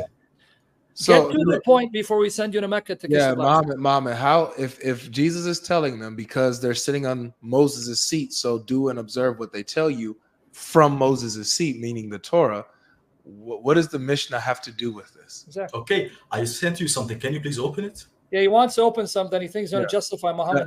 That doesn't answer the question. No. Okay, look. Earlier you quoted Rashi. No. And Rashi said why that did Rebecca was 3 years old. Why did I'm glad you brought up Rebecca because I'm going to use her to bury Muhammad. Good. You mentioned Rashi, right? Okay. Yes. Number one, let me refute you because I know part of the sunnah is to be Ummi. I didn't quote Rashi because I agree with Rashi. I quote Rashi to show that he believes Daniel 7 is about King Messiah, which means if you believe Jesus Messiah, then that means Daniel 7 is saying Messiah is Muhammad's God. So you take in some and you live in some. So you take in some and you live in some. You're not going to take every single. No, I don't. Rashi's on my authority. Jesus is. Okay. Let's assume it's not your authority. Stop barking. Calm down. Breathe. Calm down. Okay. Number two. Take it easy, man. Breathe. It's okay. Allah decree. Okay, go ahead. Listen. Number two.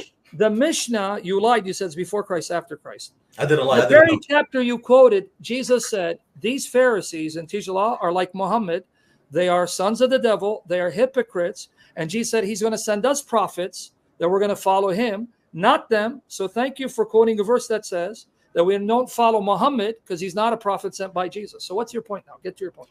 First, let me speak, okay? let's assume I quoted something wrong, okay, which is not, which was in the Old Get to the Testament. point, for the love of Okay, your let me speak. Let me speak. Let me speak. Now God, let me stop speak. barking. I'm not your Okay, dimmy. no problem. Get to the point. Look, you are so disrespectful. Okay, Yeah, no I'm problem. acting like your prophet who said, "Bite your Yeah, no father's problem. penis." Yeah, So just like this. what is No problem. Muhammad? What does the Mishnah have to do with this when he's not telling them to follow the Mishnah? He's not telling them to follow. He's not telling them to follow the Mishnah. He was telling them about the age of consent back then, and he said in the Mishnah, the age of consent, like before the Jews, is 2 years old and 1 day. No, stop. The reason why I'm stepping in here is because you had us read Matthew 23. I did not have you read it. He told you to read it, not me. No, but you quoted. You're the one who quoted. You got to record it here, you son of Muta. You lied again. First, don't say the son of Muta. You're son of bastard. It's a compliment because your prophet. No, it's not a compliment. Prostituted woman. That's enough. That's enough. This is wild. It's wait, guys. He got upset that I said son of Muta. Hold on, guys. Well, hold on. Remember, Allah decreed all this. This is wild. Did Muhammad allow Muta? Yes, he did. Weren't there many people who were sons of Muta? Yes. So why is he upset? That's a compliment, dude. Yeah. No, honestly, tell me if I'm wrong. Yeah, I don't know, but okay, I don't know why these guys come on here as if we're not recording. Yeah. As if we're not recording, guys. You just said you're the one who came up here and you mentioned Matthew 23, the reference where Jesus, and you misquoted him, by the way, where he says, as they sit on the seat of Moses, do as they do and observe what they tell you. And you misquoted him to try to say that Jesus said you have to follow the Pharisees. Sam caught you on that lie. He caught you on your lie when you said that the Mishnah was before Christ. No, it's after Christ. Yeah, it's 200 AD. Which then, now I'm asking you, what does this have to do? What does the Mishnah have to do with what Jesus said here, which was your first reference? And you said you didn't quote Matthew 23. Man, what we doing here, man? By the way, just to let you guys know, I want you to know my strategy. Just people may don't understand why I do that. I want them to acknowledge by the reaction how filthy Muhammad was for sanctioning Muta. You see how he got angry? Guys, just for the record, because you probably don't know this. I've shared in my stream. When I call Muslims son of Muta, I want them to react because they know Muta is disgusting. What's Muta for you who are not Christians? I'm sorry, not Muslims. Muta is a practice that Muhammad allowed, even in Sunni tradition, where Avery, let's say he's a jihadi. He's a jihadi. He goes, finds a woman and tells her, I'm going to marry you 3 days, and then I'm going to pay you and divorce you. Now, guys, if I were to go to a woman and say, I'm going to marry you for 3 days and divorce you and pay you, what would we call it today? We'd call it prostitution, right? We'd call it prostitution. Now, to show them how filthy their Muhammad is, now the Sunnis say it was abrogated. The Shia say, no, it's not abrogated. It's still halal. When I call them son of Muta, it's because I want them to get angry because they realize it's an insult. But you wicked sons of the devil, if you understand to be the son of Muta, the offspring of a man and woman who did Muta, as your hadith say, there were many children born from Muta, and you see it's an insult, you just condemn Muhammad to hell. You see how stupid you guys are? Yep. You see, they don't see. I may look dumb. I'm not as dumb as I look. It's called chess, my brother. Chess. So thank you for getting angry when I call it, because ask the Sunni. According to your Sunni tradition, Muhammad allowed Muta? Yes. Were there children born from Muta where the mother got pregnant from this temporary marriage? Yes. So they were sons of Muta. It's a compliment. Why are you upset? Because they know deep down inside, this is prostitution. You're treating women like prostitutes. And I don't know if I can use the word, but prostitutes. Yeah, you can say prostitutes. Okay, but the other word, the WH, I don't know. Anyway. Yeah, just say prostitutes. Okay, prostitutes. So that's why they get it. Why? You should be saying, all ham to Allah. I'm a son of Muta, like many of Muhammad's companions sired children from Muta. You wicked sons of the devil. Wow. Why are you angry? See, stupid, how stupid you are? Thank Jesus for exposing your filthy prophet. But anyway, go ahead, brother. I'm here. Yeah, so let's bring up one more guest. This will be the last one, and then address a couple of questions from the super chats. But yes, thank you guys for the giving, and make sure you guys, by the way, make sure you guys hit the like button. Don't forget to do that. If you guys enjoyed this conversation, we will be back here tomorrow, resuming this discussion. Allowing Muslims to come on up. What's up? You enjoyed this, huh? Predestination? I love it, man. I love it. Now you got the article, so start. Slaughtering, baby. I usually use the hadith. I got all the hadiths on that, but the Quran verses that you use, man, that's you know, no excuse now. You know what I'm talking about? So yeah. All right. So let's bring up Hanif here. How you We doing? know what the topic is, right? Yep. Predestination in Islam. That's the only way to your salvation. Hold on. Sorry, I was on mute. No worries. Welcome. Hey, how you guys? Pretty good. Pretty good. So I don't know how long you've been here, man, but we've been talking about, you know, salvation in Islam and how it's based on what Allah has preordained and predetermined for you. It's not of your free will. What are your thoughts on that? Oh, okay. Sorry, I wasn't aware of the topic. I sort of just joined because I wanted to have a chat. But are you a convert to Islam? No. I've been a Muslim since I was born. So, okay. All right. Born and raised a Muslim. Went to the mosque. You know, when I was sort of like between the ages of 8 to 16. I started questioning Islam when I was probably in my early 20s. I'm in my early 30s now. And what I've noticed is, and this is, I've been watching you for quite some time. I don't know what it was. I think there was a period of time when you wasn't online as much, but I remember like your old Jesus or Muhammad days with David Wood. Jesus or Muhammad, yeah, that's the one. I think it was you, David Wood, and there was another guy. I can't remember his name. It was me. Joseph Al-Hariri. Yeah. Praise the Lord! Yeah, that guy. So I think, because I want to ask you guys a question. Sure. Because like what I've realized is watching these videos. So I watch, for example, Hamza's Den, or watch like, you know, the Muslim channels, let's say, and it would say something like, you know, Muslim destroys Christian, blah, blah, blah, blah, blah. And then I watch the Christian channel and it just says the same thing in reverse. And it will be the same video as well. And it's like, top dollar scholar crushed by yeah. And it's like, I mean, I get that it's clickbait because, you know, you want to watch it. You're like, oh my God, so who got destroyed? And then you watch the same video, because I watched yours, GodLogic. I've seen one video that you posted up that literally had the same thing, but in reverse. And you get the comment section of the Christians going, oh, yeah, this person got destroyed, and Muslim got destroyed, and the other side as well. So I think as human beings, like if we feel passionate about something, for example, if I'm passionate about a certain football team, then no matter what, like even if that football team loses, I'm going to make up some sort of excuse to show that actually we played a better game than them, but they just got lucky, for example. And so one of the questions I had for you guys, because I want to take it a step back, I feel like with these debates, we don't get anywhere, because I agree. I'm destroying, like I can pick up a verse from the Bible or the Old Testament or the New Testament and go, look what it says, and go, oh, look, this is how bad the God of the Bible is. And then you can do the same thing, but we're not being productive. I feel like we're just insulting each other. And then it just ends up being an argument like the streams that you had on before. I mean, I only joined like 15 minutes ago, so I don't know what happened before that, but you know, the recent one. So I just had a quick question for you guys. Why do you believe in God? Like, what's the reason why you believe in God? Is it because of the Bible, or are you using some other sort of reasoning to come to the conclusion that a God exists? You asking me? Whoever. Yeah, Jesus Christ. Okay.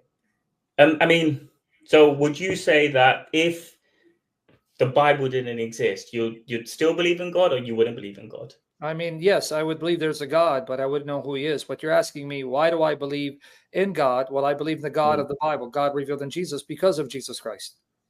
Okay. And like, for example, like if you look at the world today, like there's people dying, and you get people with diseases, you get kids being tortured and all of that stuff. If God, and I'm assuming you believe that God is loving, why would God allow this to happen? Yeah, I mean, as a Christian, I get my answer from Christ. I can answer that. But you're asking me about the problem with theodicy. That takes more than 5 minutes to answer. So I've done sessions on this. But to go back to the first question, then related to your question, this is why all the more you should follow Jesus Christ, not any other God, especially Allah. Jesus Christ is the one who convinces me that not only God, but the God of the Bible exists, because when Jesus walked this earth, even as, let's say, you are just an historian, forget that you're a Christian, you believe in the Bible. You can be in Bart Ehrman. The Bart Ehrman lost his faith because of the problem of evil, what you're talking about. People think he lost his faith in God because of liberal criticism of the New Testament. No, he became a liberal Protestant. He lost his faith in God because of suffering. But I think that eventually, the more he reasons, the more he'll find his way back to Christ. But coming back to you, you can ask an historian about the historical Jesus, unless you're one of these extreme fanatics that's a Jesus mythicist. They'll say, yes, we know that Jesus Christ walked this earth because we have enough records. We don't believe they're inspired, inerrant. They don't believe any book is inerrant. But these records have been preserved, and we can apply a historical method to determine whether a saying is authentic or not. Now, we have to be careful of that. Just because the historical method says this is authentic, this unlikely, doesn't mean that what they deem to be unlikely didn't happen. What I'm trying to get at is, if you just follow it as an historian, here are the facts you can establish on historical grounds, just on historical grounds. A man named Jesus walked this earth. He claimed divine prerogatives, divine attributes, divine functions. And then people testified that he was a miracle worker, that they saw him do miracles and experience miracles. He was killed. He was buried. On the third day, his tomb was discovered empty by a group of women followers, which is significant because in the first century, the testimony of women was null and void. If you want to convince someone about the veracity, historicity of your report, you don't have women as eyewitnesses, because the testimony of women was not even considered. And yet here you have, according to the earliest tradition, it was a group of his women followers that discovered the tomb empty and saw him alive. And then his followers claimed that he appeared to them alive physically and now lives in heaven, and were willing to be killed and die for that claim. And that sprung Christianity. There would be no Christianity, no church, without the resurrection of Jesus. So I don't want you to take my word for it. You can go on Bart Ehrman, read his book, Did Jesus Exist? He'll tell you, historically, we know Christ was killed. He doesn't believe the story of the woman discovering the tomb is historical. He believes it's an embellishment. But he will tell you that Jesus's own followers, and he mentions at least two of them, Peter and Mary Magdalene, who had what he calls bereavement visions, where they were convinced they saw Jesus alive physically, and they were convinced he's now alive physically in heaven, and he now reigns as God. This is in his works, in his lectures. Did Jesus exist? Did Jesus really exist? And he had a debate with the mythicists online, and how Jesus became God. And he also admits that Paul, who is an enemy of Christianity, an opponent of Christianity, who persecuted Christians, also had a vision that also convinced him Jesus was raised physically, bodily, and he's alive physically, bodily in heaven, reigning as God. And then he became one of the greatest proponents of the movement and died as a martyr. So if I look at these facts, that means I have an event in history that you cannot explain away. The birth of the church and Christianity, which claim their founder was killed, but he was raised from the dead, never to die again, and he lives physically in heaven as Lord. Now, if you know anything about messianic movements, this is a fact. When a messianic claimant appears and is killed, his movement dies. It disappears. People do not continue to propagate and promote the teaching of a failed Messiah who was killed. So now you're going to have to explain. You, even as a Muslim, have to explain the birth of Christianity. Because the earliest evidence, the oldest evidence from those who claim to know Jesus is that he was killed, he appeared alive physically, he's now alive in heaven, and they went preaching that message even unto death, and hundreds of thousands of Greek pagans and Jews converted to this movement. Now, how do you explain that? Well, actually, I had the. Oh, so you're not going to answer the second question. I mean, I can address this one. So, I mean, I guess as Muslims, we believe that Allah said that it was made appeared. It appeared. That's so not going to help to you the know that, people right? That sorry. That's not going to help you, because you're telling me what a Muslim is telling me. The Quran says what you think the Quran says. That's not the meaning. You're asking me as me being a Muslim. No, I'm not asking you to answer as a Muslim. I'm saying as someone who's confronted with these facts. How do you deal with these facts? Well, that his followers said he was killed and raised, but that means your Quran is a lie, because the Quran says his followers were Muslims. But we're talking about history, right? So Yes. we're talking about something that someone wrote. So the problem Just with like you're that talking is, about the Quran that someone wrote. yeah, exactly, right. So we're sort of in the same boat here, because if we were talking, well, we are, because we're talking about something that someone wrote. Buddy, everything in the past is based on something that someone wrote. No, I get that, and that's my point. My point is that we are talking about things that people wrote in the past, and we have to. The thing is, we have to look at it in a sense that, look, we weren't there to see anything happen. None of us was, right? At the end of the day, like, you know, I'm 33 years old. You know, you're probably a little bit older. GodLogic, I think you're slightly younger. I mean, we're nowhere near. We weren't born at that time. We're trying to seek the truth, right? And whatever the truth is, you're not seeking the truth. Sorry, straight up. Let me correct you. Your first lie. No, you're not, because notice how you dodged the bullet. I said on historical grounds, if you're going to use historical method, these are facts of history. How did you tap dance like a Muslim? Well, we were not there. We're basing on what someone wrote, but you base your entire faith on what someone wrote that you believe wrote in the 7th century. Yeah, so you're not seeking truth. You're deceiving yourself. No, I agree with that. No, I completely agree with you. Can you address these facts? Well, the thing is, I can't address those facts, because you could say you could say that, oh, people at that time believed that Jesus was crucified, whereas I might be able to find evidence that Jesus wasn't crucified. Okay, give me the evidence.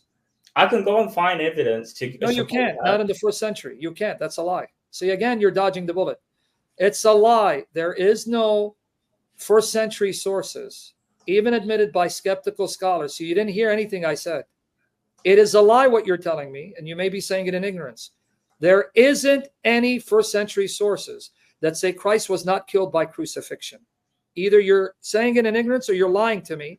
The sources you're going to appeal to are Gnostics, which is going to now cause you greater problems, because these Gnostic sources start arising in the 2nd, 3rd, 4th centuries, but they denied the crucifixion for a different reason. They believed that Christ was divine, and being Greek philosophers, they thought that matter was evil, and a divine Christ never became flesh. Do you think that's true of the historical Jesus? He wasn't flesh?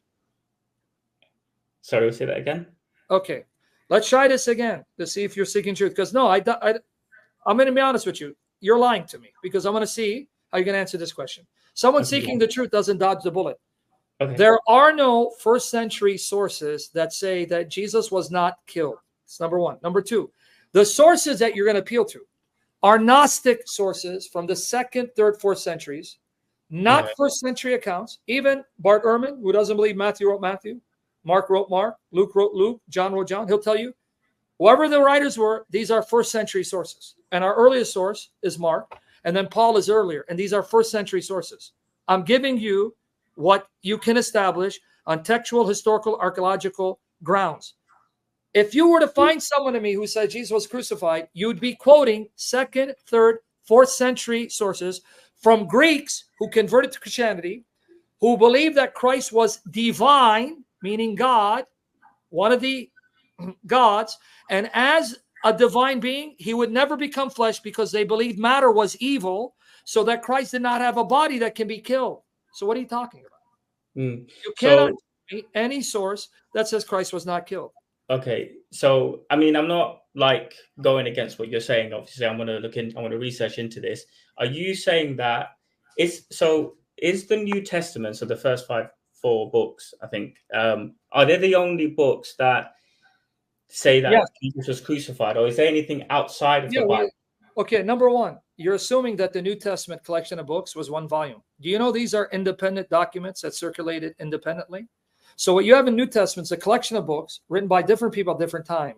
It's not one author that wrote these books. So number one, within the New Testament, you have independent sources. That's number one. Number two, we even have sources outside of the New Testament, such as Ignatius, who have 7 letters that are preserved, who was a disciple of the apostles, who was trained by them, on his way to being martyred in Rome, a Gentile who converted Christianity, who's now going to be fed to the lions, and he's begging the Christians at Rome, let me be eaten by the beast. I want to die as a sacrifice for Christ.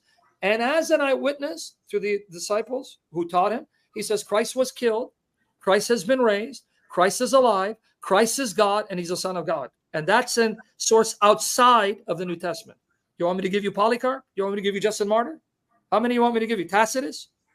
You do not have any first century witnesses that deny Christ was killed.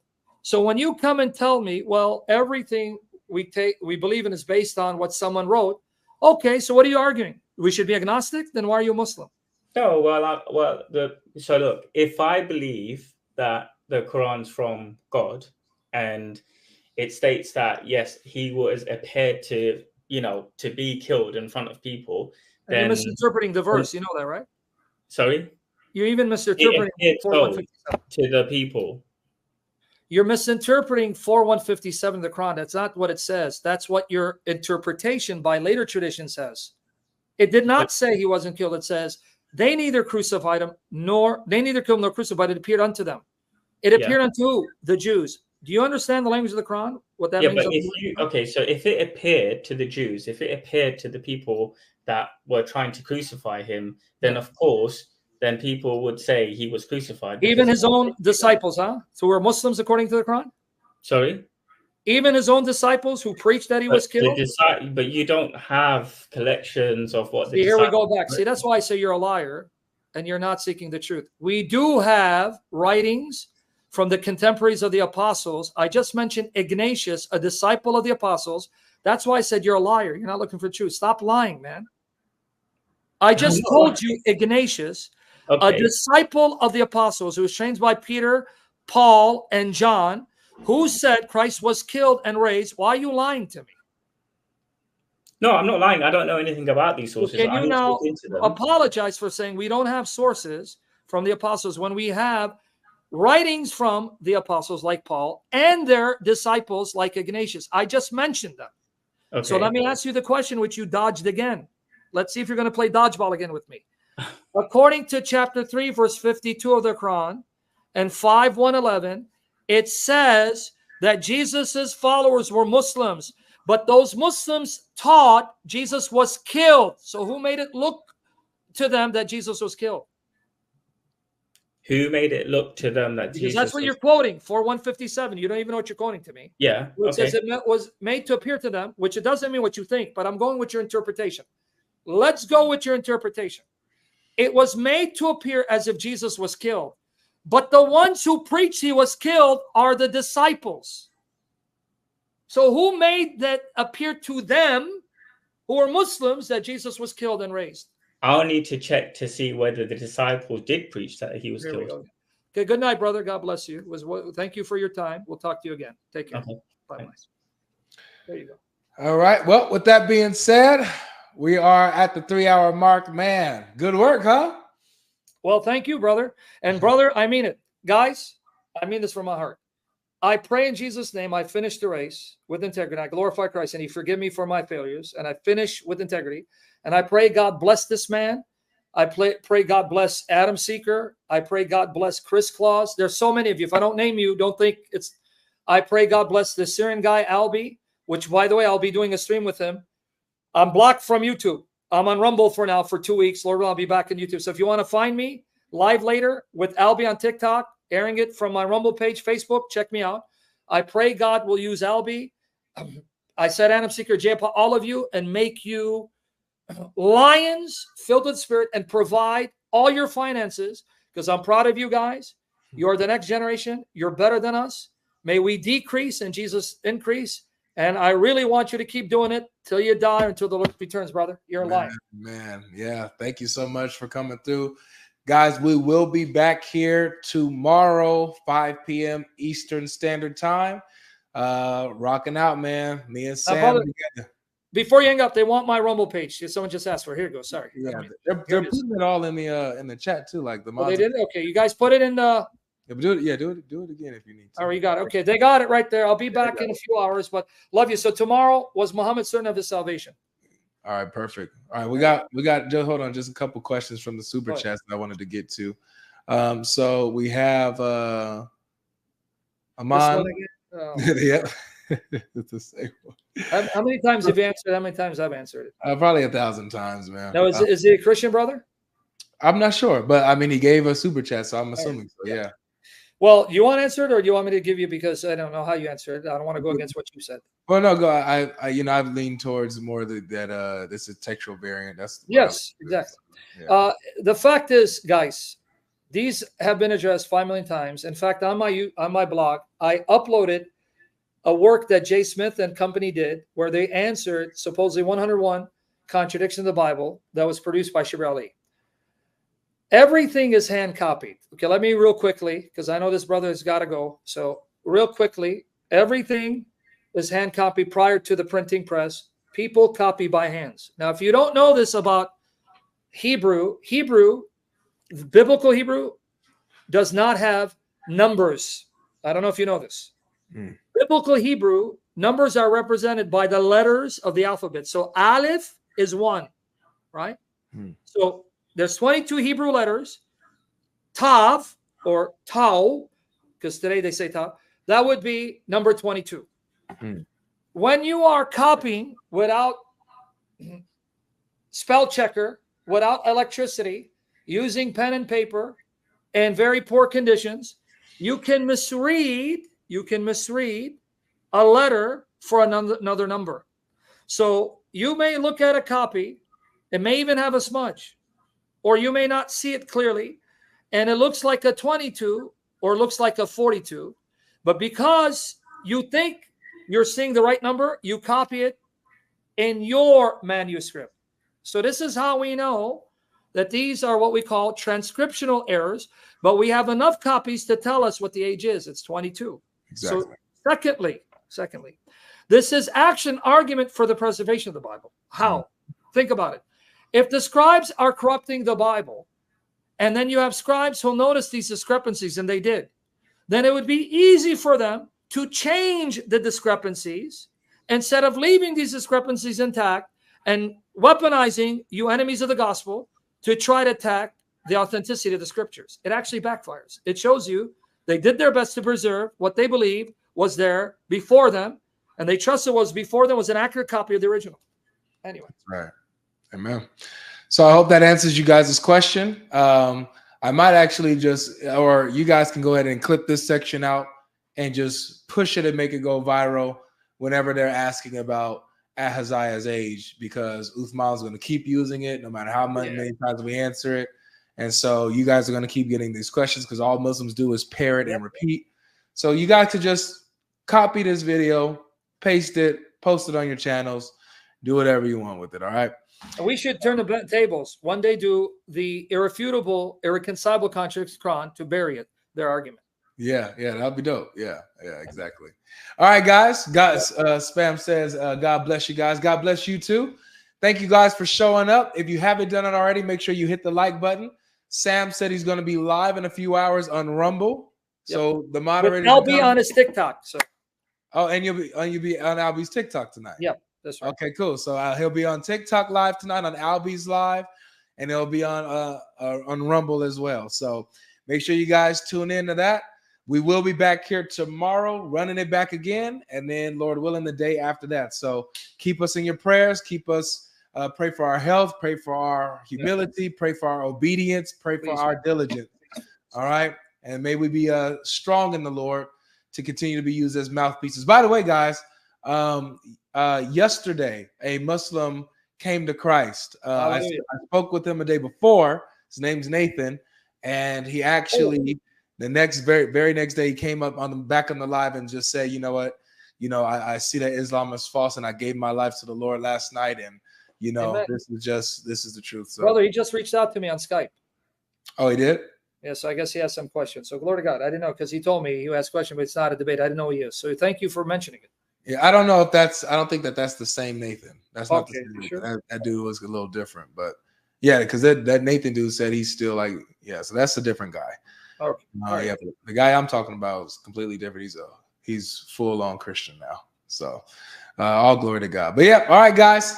You guys take care. Thank you guys so much. Thank you for the super chat. Sorry for the ones that I didn't get to see all of it. And here we go. We got Trish says, Avery, you never told me if they do the Muslim shuffle to Allah gave you faith. Oh, yes, they do. All right, guys. Peace and blessings be upon you all.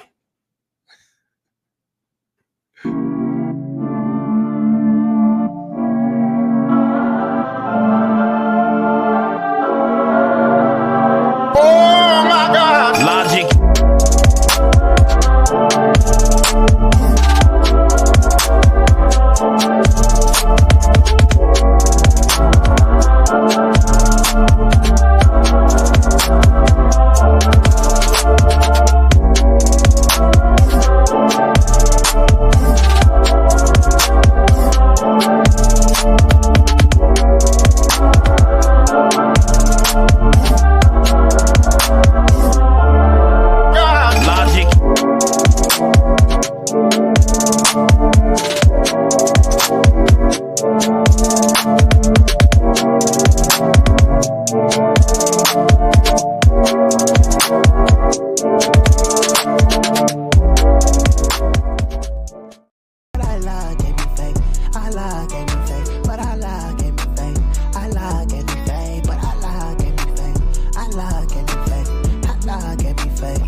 Allah gave me face, Allahu Akbar, Subhanallah. But Allah gave me faith, Allah gave me faith, but Allah gave me faith, Allah gave me faith, but Allah gave me faith, Allah gave me faith, Allah gave me faith, Allah gave me faith. Allah gave me face, Allahu Akbar, Subhanallah. But Allah gave me faith, Allah gave me faith.